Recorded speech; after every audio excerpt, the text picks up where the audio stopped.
I stood in the rain with my two children, Sarah and Tommy, staring at the new locks on my childhood home.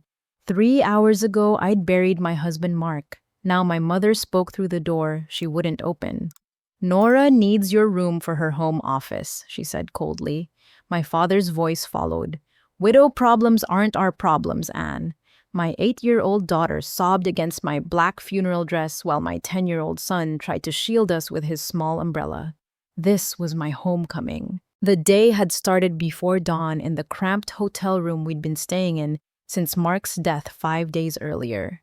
Sarah woke up screaming from another nightmare about her daddy never coming home. Tommy sat quietly on the edge of his bed, straightening his little black tie over and over again, practicing being the man of the house at just 10 years old. Mom, do we have to go? Sarah asked, her green eyes puffy from crying. Can't we just remember Daddy the happy way? I knelt beside her, brushing her tangled blonde hair. Sometimes we have to say goodbye properly, sweetie. Daddy would want us to be brave today. The funeral home smelled like lilies and furniture polish. Mark's colleagues from the accounting firm filled the pews whispering about how sudden it all was. 35 years old marathon runner, no history of heart disease. The doctor called it a massive cardiac event, possibly stress-induced. I knew the stress he'd been under, but hadn't realized how bad it had gotten. My parents arrived 15 minutes late, my mother wearing her disapproving face like an accessory. Dad avoided eye contact, studying his phone instead. They sat 3 rows behind us as if our grief might be contagious. Where's Aunt Nora? Tommy whispered, scanning the crowd. My younger sister, the family golden child with her MBA and tech startup dreams, hadn't shown up yet. Typical Nora. The world revolved around her schedule. 20 minutes into the service, the heavy doors creaked open. Nora strutted in wearing a black designer suit that probably cost more than our monthly mortgage payment. Her heels clicked against the floor, drawing every eye as she made her way not to our row, but to where our parents sat. She leaned in, whispering urgently. Mom's face changed, hardening somehow. They all stood up and left together right in the middle of the pastor's eulogy. Why did Grandma leave? Sarah asked too loudly, causing heads to turn. Shh, baby, I don't know. I lied, though my stomach churned with suspicion. The burial was worse. Rain started as they lowered Mark's casket, as if the sky itself mourned. The kids and I stood alone under Tommy's small Spider-Man umbrella, while others hurried to their cars. I kept looking toward the parking area, expecting my family to return. They never did. After everyone left, I found myself kneeling in the mud beside the fresh grave, the children clinging to me. That's when I felt the paper in my coat pocket. Mark's coat, actually, which I'd worn for warmth. My fingers found an envelope damp from the rain. Inside was a foreclosure notice for our house, dated 3 months ago. 3 months. He'd been carrying this burden alone while his heart literally broke from the pressure. Mommy, you're crying harder, Tommy said, wrapping his small arms around me. I'm okay, baby. Let's go to Grandma's house. We'll be safe there. How wrong I was! The windshield wipers struggled against the downpour as we drove toward my parents' house in Westbrook, the suburban neighborhood where I'd grown up. During the 40-minute drive, my phone buzzed incessantly. I answered on the car's Bluetooth immediately, wishing I hadn't. Mrs. Thompson, this is David Chen from First National Bank. I'm sorry to call on such a difficult day, but we need to discuss your accounts immediately. Can this wait? I just buried my husband an hour ago. His pause was brief but loaded. I'm afraid not. There's been significant activity on your joint accounts. We need to verify some transactions. What kind of activity? Multiple withdrawals totaling approximately $180,000 over the past 4 months. Also, we've discovered credit accounts we weren't previously aware of. The total debt exposure is substantial. My hands gripped the steering wheel tighter. That's impossible. We had $190,000 in savings for the kids' college funds. The current balance is $1,200, Mrs. Thompson. Additionally, we show 5 credit cards maxed out totaling $90,000 in debt. Were you aware of these accounts? The road blurred through my tears. No, God, no. Mommy, Sarah's voice from the back seat was small and scared. I'll call you back, I told the banker, disconnecting before he could protest. Are we poor now? Tommy asked, always too perceptive for his age. We're together. That's what matters. I managed, though my mind raced. Where had the money gone? Mark handled our finances, said it was easier that way with his accounting background. I trusted him completely. My phone rang again. This time it was our landlord. Apparently, we were also 3 months behind on rent for the house. He was calling to inform me that the marshals would arrive Monday morning for the eviction. Monday. That gave us 72 hours to pack up our entire life. Grandma makes the best hot chocolate, I said brightly, desperate to distract the kids from my panic. And you know she always has those sugar cookies shaped like stars. Can we stay there until we find a new house? Sarah asked hopefully. Of course we can. Family helps family. I repeated what Mom had said when I'd called 2 weeks ago, sobbing about Mark's death and our financial situation. She'd promised we'd always have a home with them. As we turned onto Maple Street, I noticed construction materials piled on my parents' lawn. Lumber boxes of tiles, cans of paint. My father stood in the driveway directing 2 workers who were carrying in what looked like office furniture. Is Grandpa building something? Tommy asked. Then I saw Nora's white BMW, its vanity plate reading, Boss Lady, parked in my old spot. My stomach dropped. My phone buzzed with a text, Nora, hope you understand business is business. I pulled into the driveway just as the workers carried in a massive executive desk. The same desk I'd seen in Nora's apartment last Christmas when she'd been talking about her latest business venture. Something about cryptocurrency consulting for wealthy retirees. Wait in the car for just a minute, I told the kids, but they were already unbuckling their seatbelts. I want to see Grandma, Sarah cried, bolting from the car before I could stop her. She ran through the rain toward the front door, Tommy and I hurrying after her. That's when I noticed it. The front door was different. New, with an electronic keypad where the traditional lock used to be.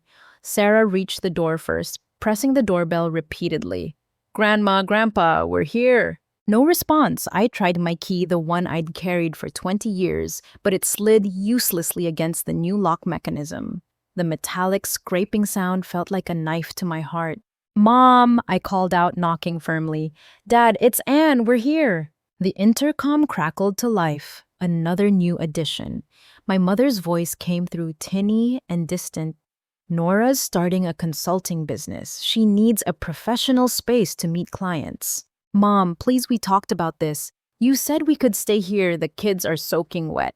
I pressed closer to the intercom, trying to keep my voice steady. Plans change, Anne. We've thought about it more, and it's just not going to work out. Not going to work out? My voice cracked. I just buried my husband. Your grandchildren just lost their father. Dad's voice replaced Mom's harder than I'd ever heard it. Promises were made before we knew about Mark's debts. We won't enable your poor choices. You should have been more careful about who you married. Poor choices, I was shouting now. Mark died, Dad. He had a heart attack from the stress of trying to provide for his family. And left you with nothing but debt, he continued coldly. Nora says Mark borrowed money from her for investments that failed. She needs to recoup her losses. This space will help her do that. Sarah started coughing, a wet, rattling sound that had been worrying me all week. The stress and grief had weakened her immune system. Tommy stood with his arm around his sister, rain streaming down his face, trying so hard to be strong. Through the front window, I could see warm light and movement inside. Nora walked past, holding a phone to her ear, gesturing animatedly. She was in my old bedroom, which faced the front of the house. I could hear her voice through the thin walls. Yes, Mr. Morrison, our premium workspace offers complete privacy for high net worth individuals seeking discreet financial guidance. We're very selective about our clientele. Nora, I pounded on the window. Nora, please. She glanced at us, her expression unreadable, then deliberately closed the blinds. Mommy, I'm cold, Sarah whimpered, her funeral dress clinging to her small frame. That's when I noticed our neighbors. Mrs. Patterson from across the street stood on her porch, phone raised, clearly recording. The Rodriguez family next door watched from their window. Within moments, I counted at least 6 phones pointed in our direction. Is that Ann Thompson? I heard someone say. Didn't she just bury her husband today? Those poor children, another voice carried across the yard. Standing in the rain like that, what kind of grandparents? My phone buzzed with notification after notification. The neighborhood Facebook group was already lighting up. Someone had started a live stream, local family locked out in the rain after father's funeral. Please, I tried one more time at the intercom. Just let us get some dry clothes, the children's things at least. We have nowhere else to go. You should have thought of that before, Mom's voice returned. There are shelters for people in your situation. Nora paid good money for expedited renovations. We can't have you disrupting her business launch. Shelters.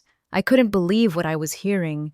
You're sending your grandchildren to a shelter. Widow problems aren't our problems, Anne. You need to learn to stand on your own feet. The intercom clicked off, leaving only the sound of rain and my children's quiet sobs. Come on, babies, I said, gathering them close.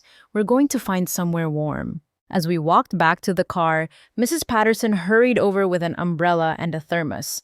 Honey, I saw the whole thing. This is going viral already.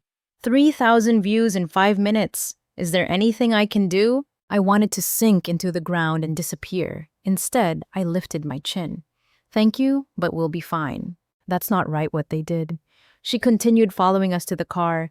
Your parents ought to be ashamed. And on today of all days. Behind us, the front door opened.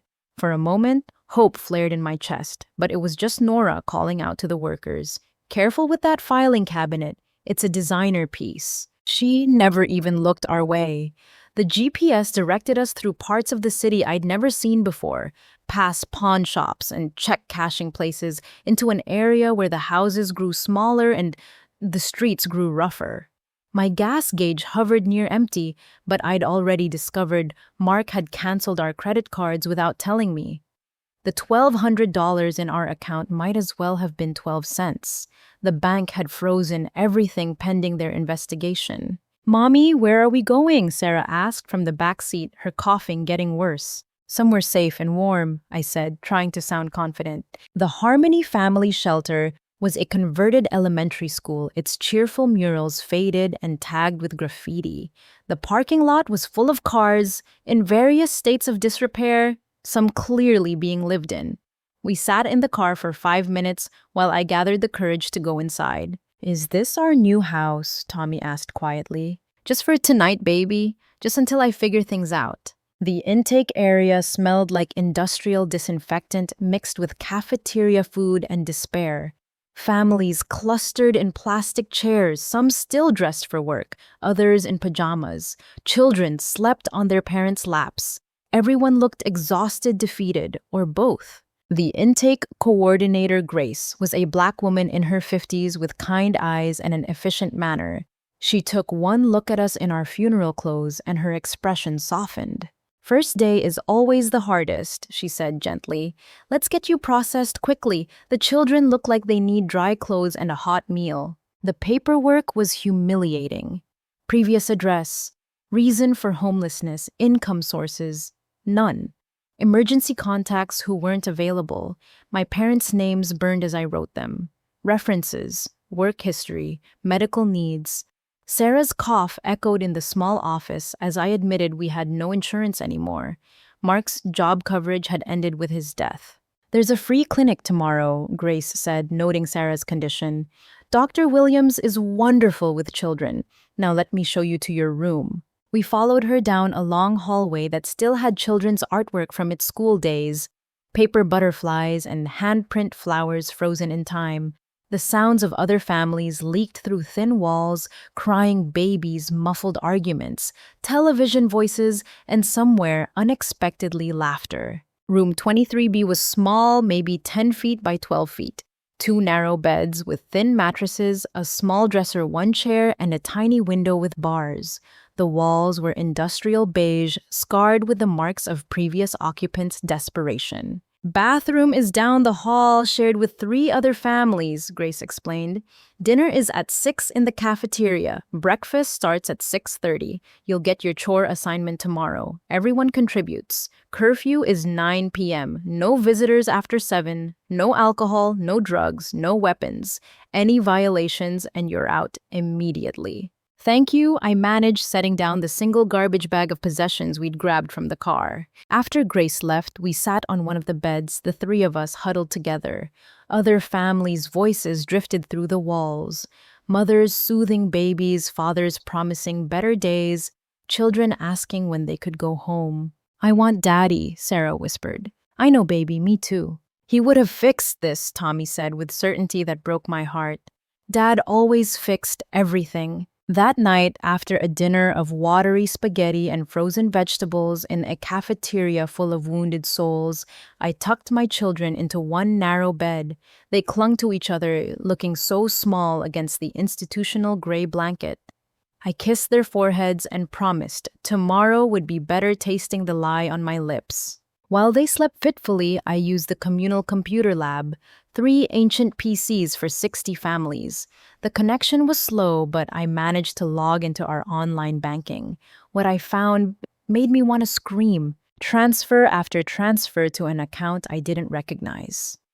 50,000 here, 30,000 there, all with vague descriptions: investment opportunity, business development, consulting fee. The receiving account was registered to NMT Enterprises, Nora Marie Tanner, my sister. Going back further, I found emails in Mark's account, conversations with Nora dating back 2 years. She'd approached him with investment opportunities promising huge returns. Cryptocurrency, real estate flips, tech startups, all failures, but always with explanations about market timing and requests for more capital. The most recent thread made my blood freeze. Mark: Nora, I need that money back. The house is in foreclosure. I can't tell Anne, please. Nora: investments have risks, Mark. You knew that. I lost money too. Mark: you said it was guaranteed. You said 15% returns minimum. Nora: I said potential returns. Read the fine print. Besides, I'm family. Would I deliberately hurt my own sister? Mark: then why won't you help us now? Nora: because I'm not a bank. You wanted to play with the big boys. These are big boy consequences. The last email from Mark was dated the day before his heart attack. Anne can never know about this. It would kill her. I'll figure something out. My hand shook as I printed everything using the last of our quarters for the ancient printer. Behind me, a woman was crying softly while filling out job applications. A man taught his son math using packets from the free bin. This was our world now, and I finally understood why Mark's heart had given out. The weight of his secret had literally killed him. Sleep never came that night. While my children tossed restlessly in their narrow bed, I sat cross-legged on the floor with printed pages spread around me like evidence at a crime scene. The shelter's fluorescent hallway light leaked under our door, providing just enough illumination to read by. Every document revealed another layer of deception. Nora hadn't just taken money once or twice. This was systematic. She'd created an elaborate web of fake companies: NMT Enterprises, Tanner Investment Solutions, Future Vision Capital, all registered to different addresses, but all leading back to her. At 3 a.m., a soft knock interrupted my investigation. A woman peered in, Maria from the room next door. She was maybe 50, with silver-streaked hair pulled back in a neat bun despite the circumstances. Couldn't help but notice your light, she whispered. First night is hell. Mind if I sit? I almost said no, but something in her eyes, a sharpness that didn't match our surroundings, made me nod. Maria studied the papers for less than 30 seconds before whistling low. Embezzlement? Family member. My sister. How did you... Former CFO of a Fortune 500 company, she said matter-of-factly. Until my ex-husband decided he deserved everything in the divorce, including my reputation. Been here 4 months. She picked up one of the incorporation documents. This is sophisticated. Your sister has experience. MBA from Wharton, always the family genius. Smart enough to create a paper trail that looks legitimate on the surface. Maria pulled out reading glasses from her pajama pocket. May I? For the next hour, Maria dissected Nora's scheme with surgical precision. She showed me how Nora had layered the transactions, making each individual transfer seem reasonable, how she'd timed them to coincide with real market events. how she'd created false documentation that would fool anyone who wasn't looking closely. The genius part, Maria said, pointing to a specific pattern, is how she made your husband complicit. See these authorizations, he signed off on everything. Legally, he was a willing participant. But she manipulated him. These emails prove that. Proving manipulation in financial fraud is like proving the wind exists. You can see the effects, but capturing the wind itself. Maria shook her head. You need more. Dawn was breaking when Maria made her offer. I help new residents with job applications during the day, but I'm bored out of my mind. Let me dig into this. I still have contacts who owe me favors, forensic accountants who remember when I signed their paychecks. I can't pay you anything. Honey, you see where I live. I'm not doing this for money. I'm doing it because women like your sister are. Why women like us end up in places like this? Her voice hardened. And because I really, really hate financial predators. After breakfast, powdered eggs and toast that Sarah couldn't keep down through her coughing, Grace introduced me to more of the shelter's unofficial support network. These weren't just homeless families. They were a community of the recently destroyed, each with specialized skills that their catastrophes couldn't erase. There was Jennifer Walsh, the pro bono lawyer who held office hours in the shelter's converted music room. She'd been a partner at a major firm until a mental health crisis cost her everything. Now, she helped shelter families navigate legal systems while rebuilding her own life. Family financial fraud, she mused, reviewing my documents. Harder to prosecute than stranger fraud because of the presumption of trust. But this, she tapped the emails. This shows predatory behavior. And if she did it to you, she's done it to others. By noon, Maria had set up what she called War Room in the corner of the communal computer lab. She'd somehow convinced the shelter director to give us priority access to one computer and had already begun her digital excavation. Your sister made one crucial mistake, Maria announced, eyes gleaming. She used the same IP address to register all her shell companies. Amateur move for a Wharton grad. Tommy appeared at my elbow, Sarah's hand in his. Mom, Sarah's cough is really bad. I felt her forehead, burning hot. The free clinic didn't open until tomorrow. Grace found us, children's fever reducer from the donation closet, but Sarah needed real medical attention. I'll watch her, Maria offered. You keep working on this. The faster we build your case, the faster you get out of here. But I couldn't concentrate, not with Sarah whimpering in her sleep. I sat by her bed, placing cool washcloths on her forehead, feeling like the world's worst mother.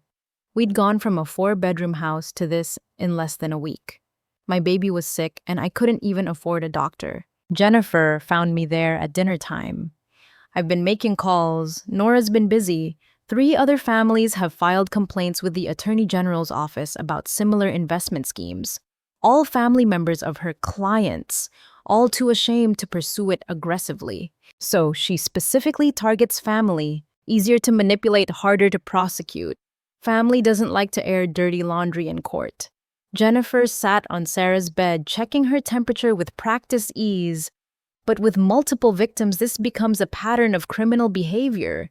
That changes everything. That evening, unexpected help arrived. Grace brought a woman to our room, Dr. Patricia Williams from the free clinic. Heard you had a sick little one who couldn't wait until tomorrow, she said, already opening her medical bag. Can't have that. As Dr. Williams examined Sarah, diagnosing a respiratory infection and producing antibiotics from her seemingly bottomless bag, I felt the first spark of something I'd thought died with Mark. Not quite hope, but maybe its cousin. These people society's discarded were saving us with their smuggled expertise and contraband compassion. Your daughter will be fine, Dr. Williams assured me, packing up. The medication is samples, perfectly legal for me to distribute. Give her one every 12 hours. And Mrs. Thompson, I heard about your situation from Grace. My brother-in-law is a federal prosecutor, white-collar crime division. I could make a call. The shelter was teaching me something I'd never learned in my comfortable suburban life. Rock bottom is where you find out who really has your back. And sometimes it's not the people who share your blood. That night, as Sarah's breathing eased and her fever broke, I made a decision. Nora thought she'd destroyed us. She thought we'd disappear into poverty and shame too broken to fight back. She counted on the same desperation that had silenced her other victims. But she'd made one miscalculation. She'd left us with nothing to lose. And a mother with nothing to lose is the most dangerous creature on earth. The investigation was just beginning. Jennifer Walsh's makeshift office in the old music room still had a chalkboard with musical notes from its previous life. She'd arranged donated furniture to create something resembling professional space, a battered desk, two mismatched chairs, and a filing cabinet held together with duct tape. But when she sat behind that desk, she transformed. The homeless woman disappeared, replaced by the shark attorney she'd once been. "Tell me everything," she said, legal pad at ready. "Start from when Nora first approached Mark." For 2 hours, I laid out the timeline Maria and I had constructed. Jennifer's pen never stopped moving, occasionally, punctuated by sharp intakes of breath or muttered curses. Sarah slept in the corner on a donated beanbag, her breathing finally clear, thanks to the antibiotics. Tommy sat beside me, insisting he was old enough to understand what Aunt Nora had done to us. $200,000, Jennifer finally said, setting down her pen. "That's grand larceny in any state. But this?" She gestured at the evidence. "This is federal wire fraud, interstate commerce, RICO possibilities if we can prove the pattern." "What does that mean?" Tommy asked. "It means your Aunt Nora didn't just steal from us," I explained gently. "She committed serious crimes that the FBI investigates." Jennifer pulled out a battered laptop that looked like it had survived a war. "Let me show you something interesting I found in public records." The screen filled with property transfers, business registrations, court documents.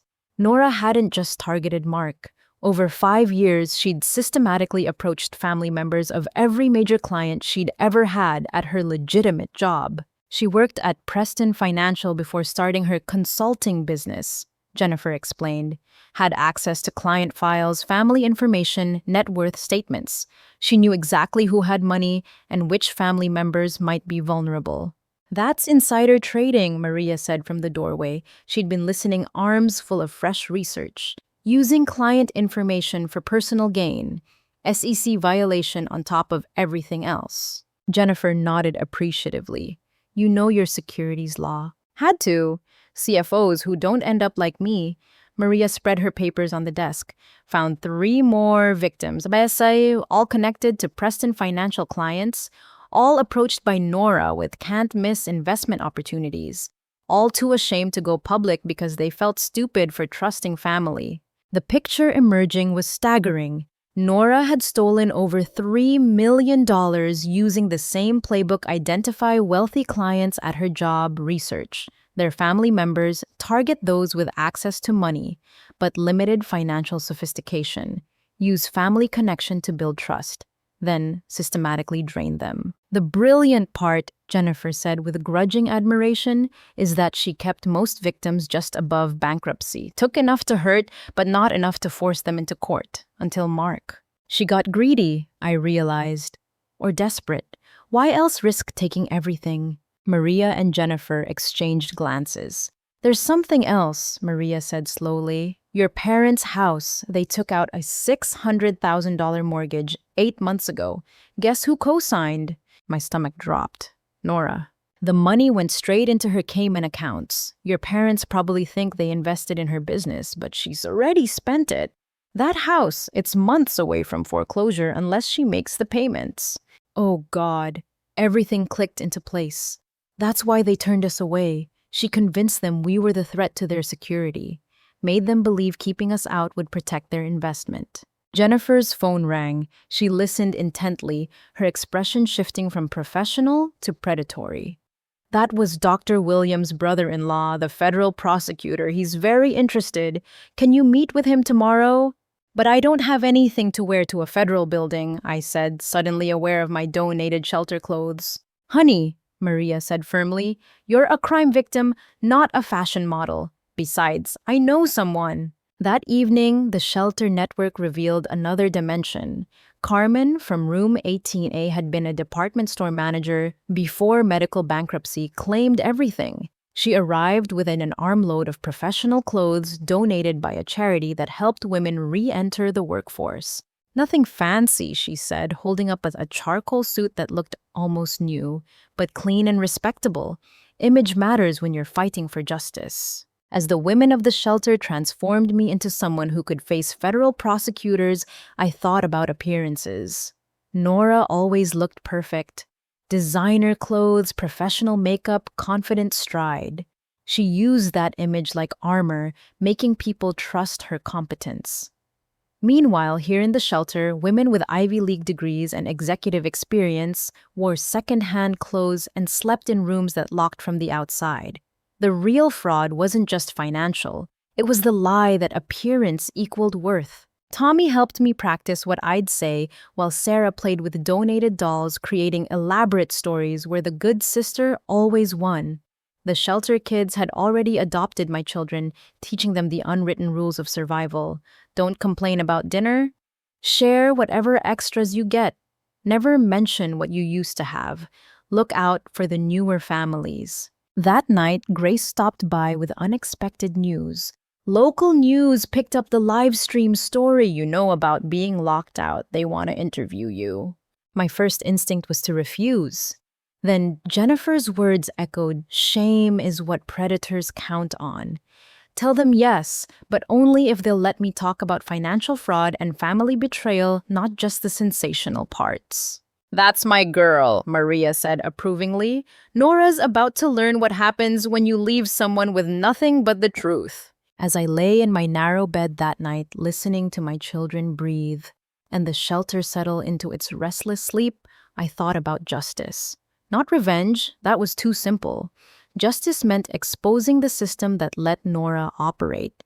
It meant protecting other families. It meant teaching my children that you don't let bullies win just because they share your DNA. Tomorrow, I'd walk into a federal building in a borrowed suit with evidence gathered by homeless women who refused to be invisible.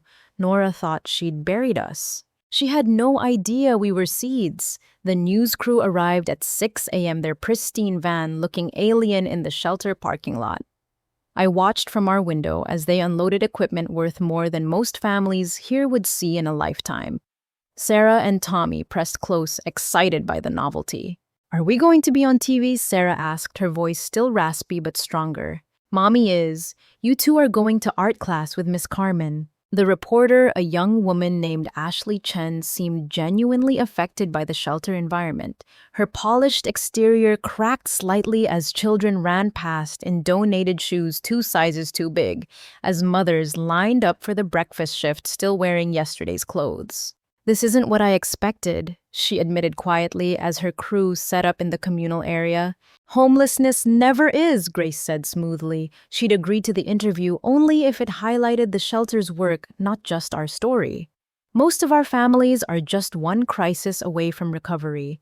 Job loss, medical bills, family betrayal, ordinary disasters with extraordinary consequences." As the camera rolled, I told our story simply. Mark's death.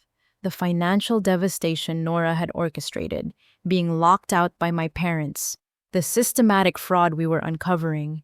But I made sure to emphasize what I discovered in just 1 week at the shelter. "This place isn't just about housing," I said, gesturing to the activity around us. "It's about community." The woman who analyzed my sister's fraud, former Fortune 500 CFO. Our legal advisor, former law firm partner, the doctor who treated my daughter. She volunteers here while rebuilding her own practice. We're not just victims, we're survivors, with skills temporarily derailed but not defeated. Ashley asked the question I'd expected. "How do you explain being turned away by your own parents?" My sister is very persuasive. She convinced them that helping us would threaten their own security. Elder financial abuse often works that way. Isolation, manipulation, creating false narratives about family members. My parents are victims too. They just don't know it yet. After the interview, normal shelter life resumed. My job assignment had come through, helping Grace with intake for new families. The irony wasn't lost on me. A week ago, I'd been the one crying in her office. Now I sat beside her offering tissues and guidance to a young mother whose apartment had burned down. Insurance, I asked gently, already knowing the answer from her defeated expression. Lapsed 2 months ago. Had to choose between that and groceries. She clutched a toddler who looked around with wide, confused eyes. I work full-time. How am I homeless when I work full-time? Because the system is broken, Grace said matter-of-factly, but we're going to help you navigate it. Anne here knows about starting over. That afternoon, I discovered Tommy had been busy too. He'd set up a small repair station in the corner of the recreation room fixing broken toys and electronics, with tools donated by a retired electrician in room 31A. Where did you learn to do this? I asked, watching him resurrect a portable radio. YouTube mostly, and Mr. Frank taught me soldering. He says I have steady hands. He looked up at me with Mark's eyes. I can charge $1 for small fixes, help buy Sarah's medicine. Oh, baby, you don't have to. Yes, I do. His 10-year-old face was fierce with determination. Dad would want me to help. Sarah had found her own way to contribute. Her art therapy group started spontaneously when she shared crayons with crying children had grown. She'd organized the younger kids into making thank you cards for shelter volunteers, turning trauma into gratitude with construction paper and washable markers. We're making one for the lunch lady who gives extra cookies, she explained seriously, and one for Mr. Joe who fixes the toilets. Everyone needs appreciation. That evening, Maria burst into the computer lab with news. Found it, the smoking gun. She'd discovered security footage from Mark's office building obtained through a contact who still worked in corporate security. The timestamp showed Nora entering Mark's office at midnight 3 days before his death. Building security logs show she used Mark's access code, Maria explained. But here's the interesting part. She was there for 3 hours. 3 hours doing what? Jennifer appeared with her laptop. I know what. Mark's company just responded to my discovery request. Someone accessed his work computer that night and tried to transfer his entire 401k to an external account, $400,000. But it didn't go through, I asked. Two-factor authentication needed Mark's phone confirmation, but the attempt triggered a security review. Mark would have been notified the next business day. 3 days before his heart attack, I said slowly. He knew she'd tried to steal everything, the stress of that on top of everything else. Attempted felony theft, Jennifer said grimly, and potentially manslaughter if we can prove the stress contributed to his death. Nora just graduated from con artist to killer. The weight of it hit me. My sister hadn't just stolen our money, her greed had killed my husband. That night, something shifted in the shelter community. Word had spread about the morning news interview, the investigation, the evidence we were building. Families who'd been silent about their own exploitation began approaching me. My brother-in-law convinced us to invest our retirement in his restaurant, one woman whispered. Lost everything. My cousin sold us a house with hidden liens, another added. Family, so we didn't get lawyers involved. My ex-husband's sister claimed our kids for tax credits while we were homeless, a third said bitterly. IRS says we owe thousands. Each story was different, but the pattern was the same. Family members exploiting trust, counting on shame and loyalty to protect them from consequences. By 10 p.m., I had a list of 12 families willing to share their stories, if it would help stop predators like Nora. As I tucked my children into bed, Tommy asked, Mom, why did Aunt Nora do this to us? I'd been dreading this question. Some people love money more than family, baby. It's a sickness like addiction. Aunt Nora got so focused on wanting more that she forgot people matter more than profits. Will she go to jail? Sarah asked in a small voice. I don't know, but we're going to make sure she can't hurt other families like she hurt ours. Tommy was quiet for a moment. Dad would be proud of us for fighting back. Yes, I agreed, throat tight. He would. As the shelter settled into its nightly routine, crying babies, muffled televisions, whispered prayers in multiple languages, I realized we'd found something here that our suburban life had never provided. Real community. People who'd lost everything except their humanity, sharing their last resources to lift others. Nora had tried to destroy us. Instead, she'd introduced us to an army of survivors who knew that together we were unstoppable. The war room had expanded. What started as Maria and me huddled around one computer had grown into a full operation. Jennifer had requisitioned 2 folding tables from the shelter's storage, creating a proper workspace. File folders lined one wall, color-coded by victim and type of fraud. A whiteboard showed connections between Nora's schemes, looking like a conspiracy theorist's dream, but representing cold, hard facts. Maria worked 18-hour days, her forensic accounting skills sharper than ever despite, or perhaps because of, our circumstances. Found another Cayman account, she announced on Tuesday morning, not looking up from her screen. This one's interesting. Regular deposits from a consulting client that doesn't exist in any business registry. How much? Jennifer asked, legal pad ready. $800,000 over 2 years, but here's the kicker. The deposits match withdrawal dates from Preston Financial's client trust accounts. Jennifer went very still. She was stealing from her employer too. Appears so. Small amounts from multiple accounts, probably hoping the wealthy clients wouldn't notice minor discrepancies. Maria pulled up spreadsheets that made my head spin. Classic salami slicing technique. Steal pennies from thousands, it adds up to real money. Dr. Williams' brother-in-law, federal prosecutor James Martinez, had become a regular visitor. He'd initially seemed skeptical, probably saw too many family disputes dressed up as federal cases. But as evidence mounted, his demeanor shifted from polite interest to genuine excitement. "This is RICO material," he said during Wednesday's meeting, spreading out the network diagram Maria had created. Pattern of racketeering activity, interstate commerce, mail, and wire fraud. Your sister built a criminal enterprise. "Can you prove it?" I asked. "With what you've gathered, we can prove she stole from at least 15 families across 4 states. The Preston financial angle makes it federal.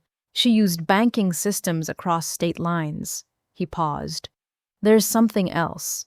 FBI has been watching her boyfriend, Kyle Morrison. He's connected to a larger investment fraud ring targeting elderly retirees. Your sister might be a small fish who leads us to bigger ones." That afternoon, the news interview aired. Ashley Chen had done her homework, expanding our story into an investigation of family financial fraud. The shelter footage was respectful but powerful, showing the human cost of white-collar crime. My phone, the cheap prepaid one I'd bought with donated money, rang non-stop. Reporters wanted follow-ups. Lawyers offered pro bono help. Most surprisingly, victims reached out. Nora's other targets, seeing someone finally speak publicly, found their courage. "She told me I was too stupid to understand investments," one caller said, "made me feel grateful she was helping." Family dinners became sales pitches, another reported. She knew exactly which emotional buttons to push. By Thursday, we had 23 confirmed victims willing to testify. The stolen amount exceeded $5 million, but the real breakthrough came from an unexpected source. Grace knocked on the war room door. "Anne, there's someone here to see you. Says he worked with your husband." The man waiting in the lobby looked nervous, clutching a manila envelope. "Mrs. Thompson, I'm Paul Chen from Mark's office. I should have come forward sooner." He handed me the envelope with shaking hands. Inside were emails, documents, and a USB drive. "Mark knew what your sister was doing. He was building a case, planning to go to the FBI. He asked me to hold on to this just in case." "I'm so sorry. If I'd known he was in danger." The USB contained everything. Nora's forged documents recorded phone conversations where she threatened Mark, evidence of her accessing Preston financial systems illegally. But the most damning item was a video Mark had secretly recorded of Nora in his office a month before he died. We watched it in stunned silence. Nora, polished and confident, laying out exactly how she'd destroy Mark's reputation if he exposed her, how she'd make sure everyone believed he was the mastermind, how she'd already positioned herself as the concerned sister trying to help her financially reckless brother-in-law. "You think you can touch me?" her recorded voice sneered. I have mom and dad completely under my control. They'll believe whatever I tell them. And Anne, she's too trusting to see the truth until it's too late. You're trapped, Mark. Keep your mouth shut, and maybe I'll leave you enough to survive on. The video ended with Mark's quiet words after she left. She's wrong about Anne. She's stronger than anyone knows. If something happens to me, she'll figure this out. She'll stop her. I had to leave the room. In the shelter's bathroom, I sobbed until my ribs hurt. Mark had tried to protect us, had gathered evidence, had believed in me even while carrying this terrible burden alone. His heart had literally broken under the weight of Nora's evil. When I returned, Jennifer was on the phone with James Martinez. Yes, we'll secure the original. Yes, I understand chain of custody requirements. She hung up. He's sending FBI agents tomorrow. This is now an active federal investigation. That evening, as the shelter settled into its routine, I found unexpected support. Families who'd kept their distance, perhaps embarrassed by their own circumstances, began approaching our makeshift war room. Heard you're going after someone who hurt families, a grandmother said, holding her grandson's hand. My daughter's ex-husband did something similar, cleaned out the college funds, blamed her for bad investments, been afraid to speak up because he's a lawyer. My church investment group lost everything to a member's nephew, a man added. 12 families, mostly elderly. He counted on us not understanding modern finance. By midnight, our victim list had grown to 35 families. Maria worked frantically to find connections, patterns that could strengthen the federal case. Jennifer coordinated with other lawyers who'd volunteered to help. The shelter's computer lab had become command central for what James Martinez was calling the largest family fraud investigation in state history. Tommy and Sarah adapted to our new reality with resilience that amazed me. Tommy's repair business had earned $40, which he proudly contributed to our supplies fund. Sarah's art group had started selling handmade cards to shelter visitors, raising money for children's antibiotics. We're helping too, Sarah informed me seriously, like Daddy would want, fighting bad guys with kindness. As I kissed them goodnight in our small room, Tommy whispered, Mom, when Aunt Nora goes to jail, will Grandma and Grandpa say sorry? I don't know, baby. Sometimes people need time to see the truth. Well, he said with a 10-year-old wisdom, when they do, we should forgive them, but maybe not right away. Friday morning brought a circus. FBI agents arrived in black SUs, immediately transforming our war room into an official crime scene. They seized every document, copied every file, interviewed every witness. Maria glowed with pride as agents praised her forensic work.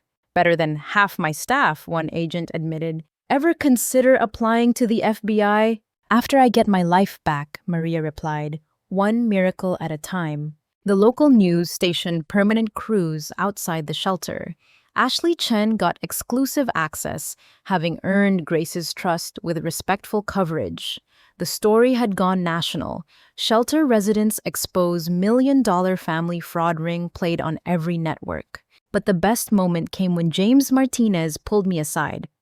We've frozen all of Nora's accounts. Found nearly $2 million hidden offshore. Asset recovery will take time, but victims will be compensated. Your family will be first in line. Mark's evidence made this case. What about my parents' house? Fraudulent mortgage. We'll void it, but they'll need to cooperate with the investigation. He paused. They've been asking to see you. Apparently, Nora disappeared when the news broke. Left them with a lot of questions. I thought about my parents alone in their house, built on lies, finally facing the truth of what they'd enabled. Part of me wanted them to suffer as we had, but mostly, I felt sad for the family Nora had destroyed with her greed. Not yet, I decided. First, we finish building the case. They chose her over their grandchildren. They can wait until justice is served. That night, as FBI evidence trucks pulled away and the shelter returned to normal, I stood in the doorway of our small room watching my children sleep. We'd lost everything, our home, our savings, our sense of security. But we'd gained something too, the knowledge that we could survive anything together. Nora thought she'd been the smart one, the successful one, the one who understood how the world really worked. But she'd failed to understand the most basic truth: you can steal money, but you can't steal character.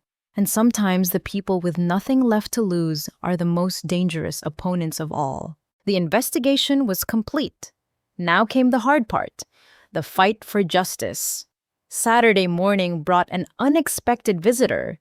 Mrs. Patterson from my parents' neighborhood stood at the shelter entrance holding a cardboard box and looking deeply uncomfortable. Grace led her to the common room where I was helping serve breakfast. "Anne, dear," she began, clutching the box as like a lifeline. "I've been following the news. What they did to you, it wasn't right. Your mother asked me to bring you this." Inside the box were photo albums, my grandmother's jewelry box, and an envelope with my name in Mom's shaky handwriting. I set the letter aside, not ready for whatever justifications it contained. "How are they?" I asked, not sure I wanted to know. "Devastated. Your father had a mild stroke when the FBI froze their accounts. Nothing serious, but they're scared. Nora vanished. Took their car, cleaned out their safe. Left them with nothing but questions and debt." Part of me felt vindication. Most of me just felt hollow. They made their choice. "They did," Mrs. Patterson agreed. "But choices made in manipulation aren't always clear. That sister of yours, she's something else. Had your parents convinced you were drug addicts who'd drained their retirement, showed them fake bank statements, forged letters, professional-level deception?" Before I could respond, Tommy appeared at my elbow. "Mom, we have a problem. The computer in the lab broke and families need it for job applications." "Can you fix it?" I asked, though I suspected he'd already tried. "Maybe, but I need parts. Real parts, not what we have here." His frustration was evident. In our old life, we'd have driven to Best Buy without thinking. Now, a $20 computer part might as well cost $1,000. Mrs. Patterson watched this exchange with interest. "You fix computers, young man." "He fixes everything," Sarah piped up, joining us with her art supplies. Tommy made my doll talk again and fixed Mrs. Chen's phone and got the TV in the rec room working. "Is that so?" Mrs. Patterson pulled out her phone. "What would you charge to look at this? It's been freezing constantly." Tommy took the phone with professional seriousness, diagnosed a memory issue, and had it running smoothly in 10 minutes. Mrs. Patterson handed him $20, ignoring his protests that it was too much. "Fair wages for good work," she insisted. Then louder to the breakfast crowd, "Anyone else need electronics repaired? This young man's a wizard." Within an hour, Tommy had a line of shelter residents and visitors with broken phones, tablets, and laptops. Sarah set up a reception desk with her crayons and construction paper, taking names and making numbered tickets. They were running a business from the corner of the shelter's common room. "That's illegal," another shelter kid, Marcus, complained to his mother. "We're not supposed to make money here." Grace overheard and intervened. "Supporting family through honest work isn't illegal, Marcus. It's admirable. Maybe you'd like to learn from Tommy." By lunch, Tommy had earned $60 and gained 2 apprentices. Sarah had created a whole system. Receipts, a scheduling book made from donated paper, even business cards drawn in marker. Watching them work together, I saw Mark's entrepreneurial spirit living on. The afternoon brought another surprise. A woman in an expensive suit entered the shelter, looking as out of place as a peacock in a pigeon coop. She found me in the war room where I was organizing files for the FBI. "Mrs. Thompson, I'm Diana Walsh from Channel 7 News, not here as a reporter," she added quickly, seeing my expression. "I'm here as someone who lost $100,000 to your sister." She'd been a client at Preston Financial, referred to Nora for exclusive investment opportunities. The pattern was familiar: flattery promises, then systematic theft disguised as market losses. "I didn't come forward because, well, how do you admit you were outsmarted by someone half your age?" Diana laughed bitterly. "Pride is expensive." "It's not about being smart," I said. "Con artists are professional manipulators. They study their victims, exploit specific vulnerabilities. Nora spent years perfecting her craft." Diana nodded slowly. "The FBI agent said you're organizing victims for a civil suit after the criminal trial. I want in. But more than that," she glanced around the shelter, "this place runs on donations. and government funding that never stretches far enough. I'd like to do a documentary, not about the fraud, about this, about how a shelter became ground zero for fighting white-collar crime, about your children turning tragedy into entrepreneurship, about community rising from ashes. She paused. Proceeds to benefit the shelter, of course. Before I could respond, commotion erupted from the common room. We rushed out to find Tommy surrounded by adults, all talking at once. In the center of the chaos, my 10-year-old son stood firm. "One at a time," he said calmly. "Sarah, please give them numbers." "What's happening?" I asked Grace. "Word spread outside the shelter. People from the neighborhood want repairs. That kid of yours is booked solid through next week." Grace smiled. "He just asked if he could rent the old music room as a proper repair shop, offered to pay rent, and teach other kids the trade." I watched my children, Tommy explaining repair costs with patient professionalism, Sarah charming customers while maintaining order. They'd inherited Mark's business sense but tempered it with compassion learned from loss. "Mom," Sarah called out, "Mrs. Rodriguez wants to know if we can fix her grandson's wheelchair motor. Can we?" Tommy was already examining the wheelchair, consulting with Mr. Frank from room 31A. "We'll need special parts, but yes, cost price only for medical equipment," he announced, establishing ethical standards on the fly. Diana filmed it all on her phone, tears streaming down her perfectly made-up face. This is the story, not just surviving betrayal, transforming it into purpose. That evening, James Martinez called with updates. "Nora's in custody, picked her up trying to board a flight to Costa Rica." Kyle Morrison flipped immediately. "Full cooperation in exchange for reduced charges. He's giving us everything." "What about my parents?" "They've agreed to testify, and they're broken. Whatever you decide about reconciliation, they're paying a price." After dinner, I finally read Mom's letter. Her handwriting, usually so precise, wavered with emotion. "My dear Annie, we failed you when you needed us most. Nora showed us papers, told us stories. We wanted to believe because the alternative, that our daughter was a monster, was unbearable. But choosing blindness over truth cost us our real family. Your father cries every night. Not for the money, for the grandchildren we turned away in the rain, for the daughter we betrayed. I don't ask for forgiveness. I ask only that you know the truth. We loved you always, even when poisoned against you. If you never speak to us again, know that we finally see clearly. Nora stole more than money. She stole our chance to comfort you in grief, to shelter our grandchildren, to be the parents you deserved. That's the theft that will haunt us forever.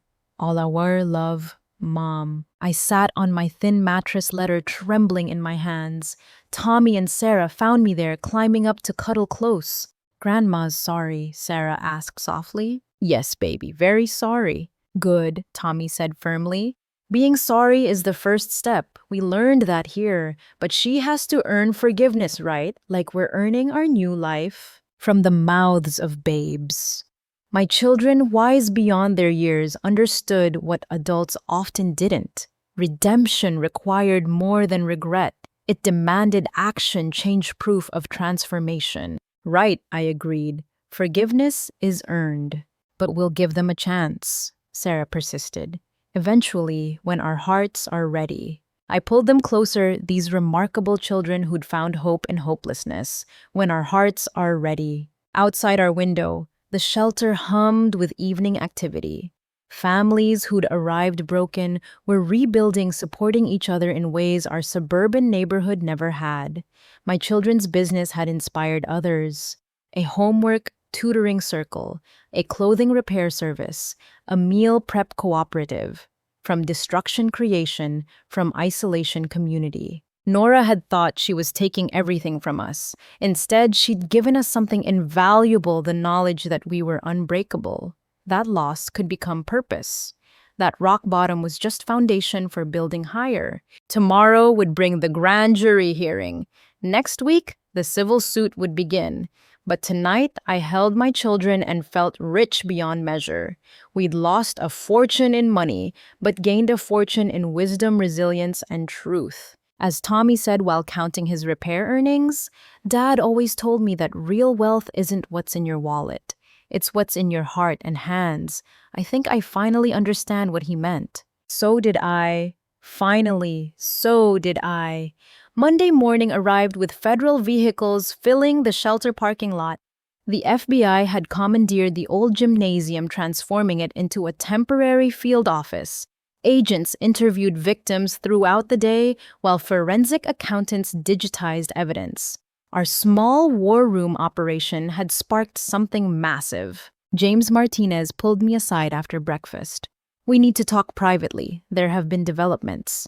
In Grace's office, he spread out surveillance photos, Nora in handcuffs looking smaller without her designer armor, Kyle Morrison, her boyfriend, appearing haggard and defeated.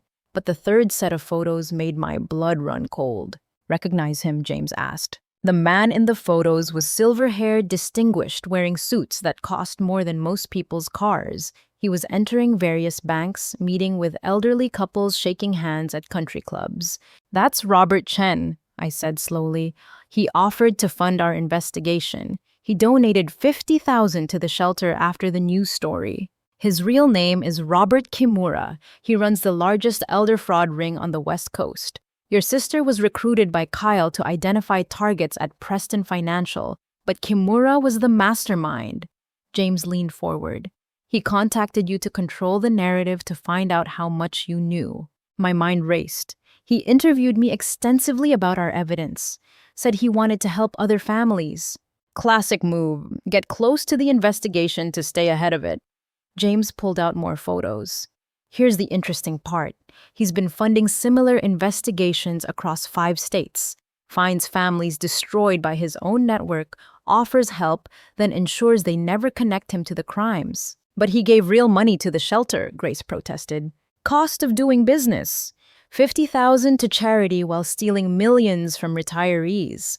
James gathered the photos. "We need everything he said to you, every document he saw, every question he asked." The revelation shook everyone. Maria went pale, realizing she'd shown Kimura our entire database. Jennifer cursed creatively in 3 languages. But it was Tommy who had the most practical response. "So we helped catch a bigger bad guy without knowing it?" he asked. "Like when Spider-Man accidentally leads the police to the real villain?" "Exactly like that," James agreed, smiling despite the seriousness. The grand jury convened that afternoon. I testified for 3 hours, laying out Nora's systematic destruction of our family. Other victims followed, a parade of shame and loss that painted a damning picture. Diana Walsh's testimony was particularly powerful, describing how Nora had gained her trust by pretending to be a fellow professional woman fighting sexism in finance. But the most dramatic moment came when my parents entered the courthouse. Dad walked with a cane, now the stroke having affected his left side.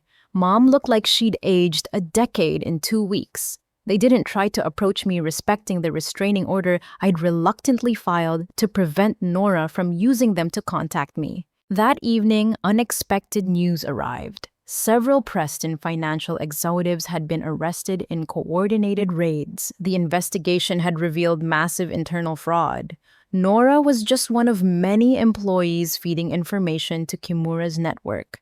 "Your family's case broke open something huge," Jennifer explained. "The FBI estimates over 3,000 victims nationwide, billion-dollar fraud ring." "All because Nora got greedy with Mark," Maria marveled. "If she'd stuck to smaller thefts, they might have operated forever." The shelter had become media central. Reporters from major networks camped outside, interviewing anyone willing to talk. Grace instituted strict rules: no filming inside without permission, no bothering families during meals, donations required for extended access. The shelter made more in media donations that week than they usually saw in a month. Tommy's repair business had evolved into something remarkable. He now had 5 apprentices and a waiting list. A local tech company donated refurbished computers for him to practice on.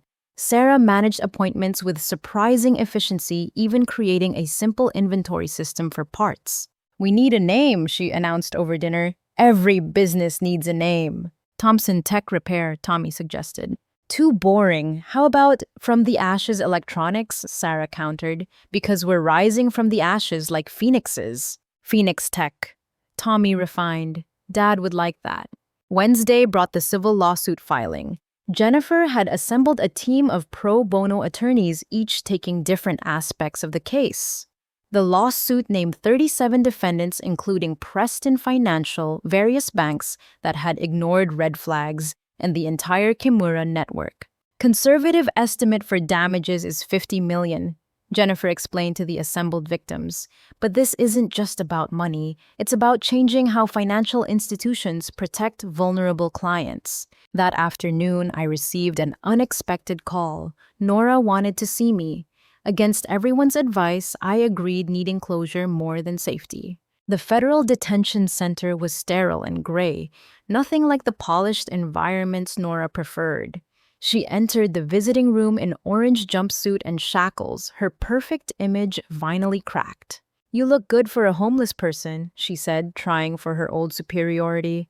"You look exactly like what you are," I replied calmly, "a criminal who destroyed her own family for money." Her facade crumbled. It wasn't supposed to happen like this. Mark was supposed to have more assets. The parents were supposed to have millions saved. You were supposed to disappear quietly. Why, I had to know. What made you like this? For a moment, something human flickered in her eyes. "Do you remember when Dad lost his job when we were kids? How scared Mom was. How the neighbors whispered, 'I swore I'd never be vulnerable like that. Never depend on anyone. Never be poor. So you made other families poor instead.' I made myself secure. That's what matters in this world. Security." She leaned forward. "You think you've won, but you're still in a shelter. I had millions hidden they'll never find." "Actually," I said, pulling out my phone to show her the latest FBI report. "They found the Singapore accounts this morning, and the cryptocurrency wallets, and the real estate in Nevada. All of it, Nora. You have nothing left but time to think about what you've become." Her scream of rage followed me out of the visiting room. Thursday's mail brought responses to the civil filing. Preston Financial offered immediate settlements to avoid trial. Several banks proposed mediation. The insurance companies launched their own investigations, likely to sue each other over liability. "This is moving incredibly fast," Jennifer told our legal team meeting. "Usually these cases take years, but the media attention and federal criminal case are creating pressure for quick resolution." "How quick?" asked one victim. "Some families could see initial settlements within 90 days, full resolution within a year." Jennifer paused. "Anne's family will receive priority consideration given Mark's death and the evidence he gathered." That evening, Diana Walsh's new special aired. She'd spent a week at the shelter capturing daily life with respectful detail. The documentary showed Tommy teaching electronics to eager kids, Sarah organizing art therapy for traumatized children, families supporting each other through job interviews and court dates. "This is what rising from ashes looks like," Diana narrated over footage of our Thursday night communal dinner. "Not just surviving betrayal, but transforming it into purpose.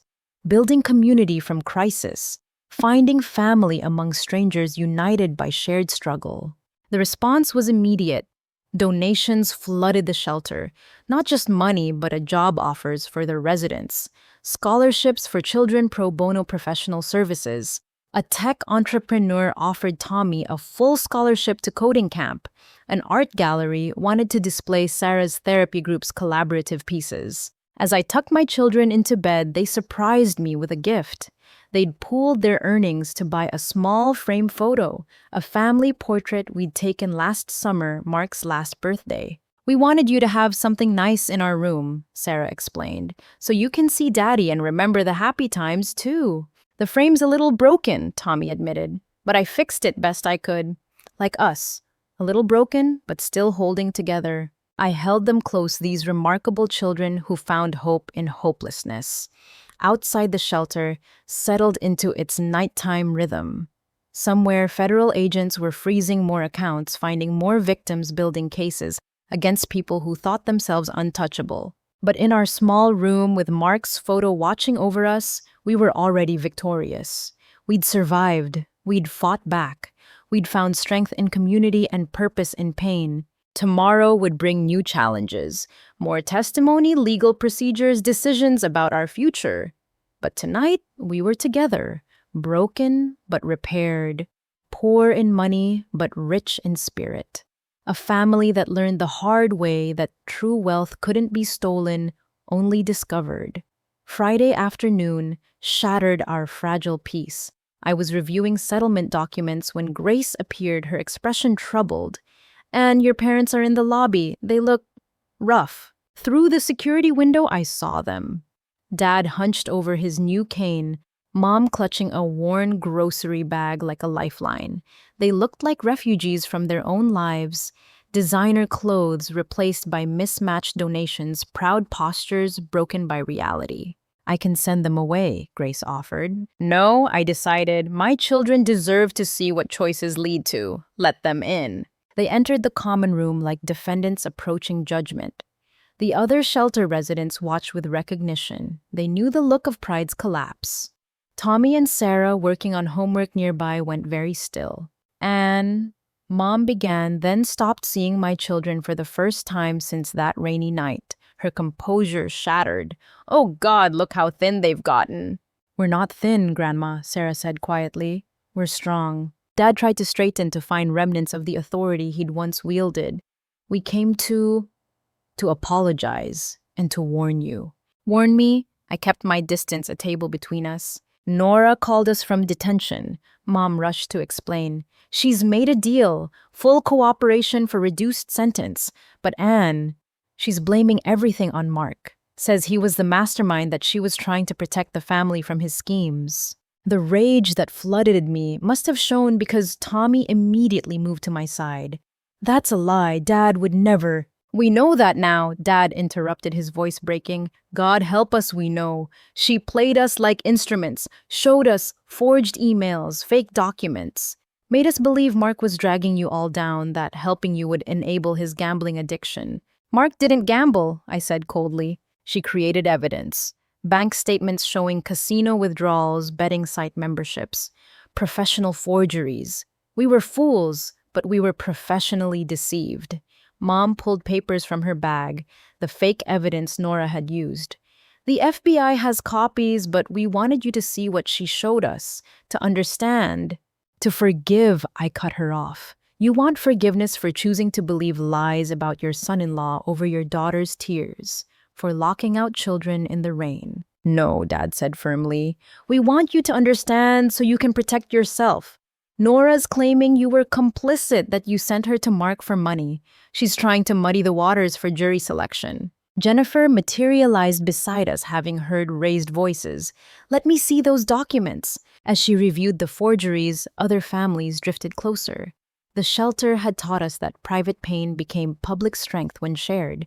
Mrs. Chen sat beside my mother, recognizing a fellow grandmother's grief. Marcus's mom stood behind Tommy and Sarah, protective of children she'd come to love. These are sophisticated, Jennifer admitted, but they have tells, inconsistent fonts, metadata that doesn't match supposed creation dates.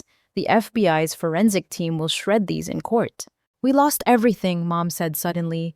The house is in foreclosure. Our retirement is gone. We're staying with my cousin in her basement, but she looked around the shelter with new understanding. This could be us next. You made choices, I said, but my anger was cooling into sadness.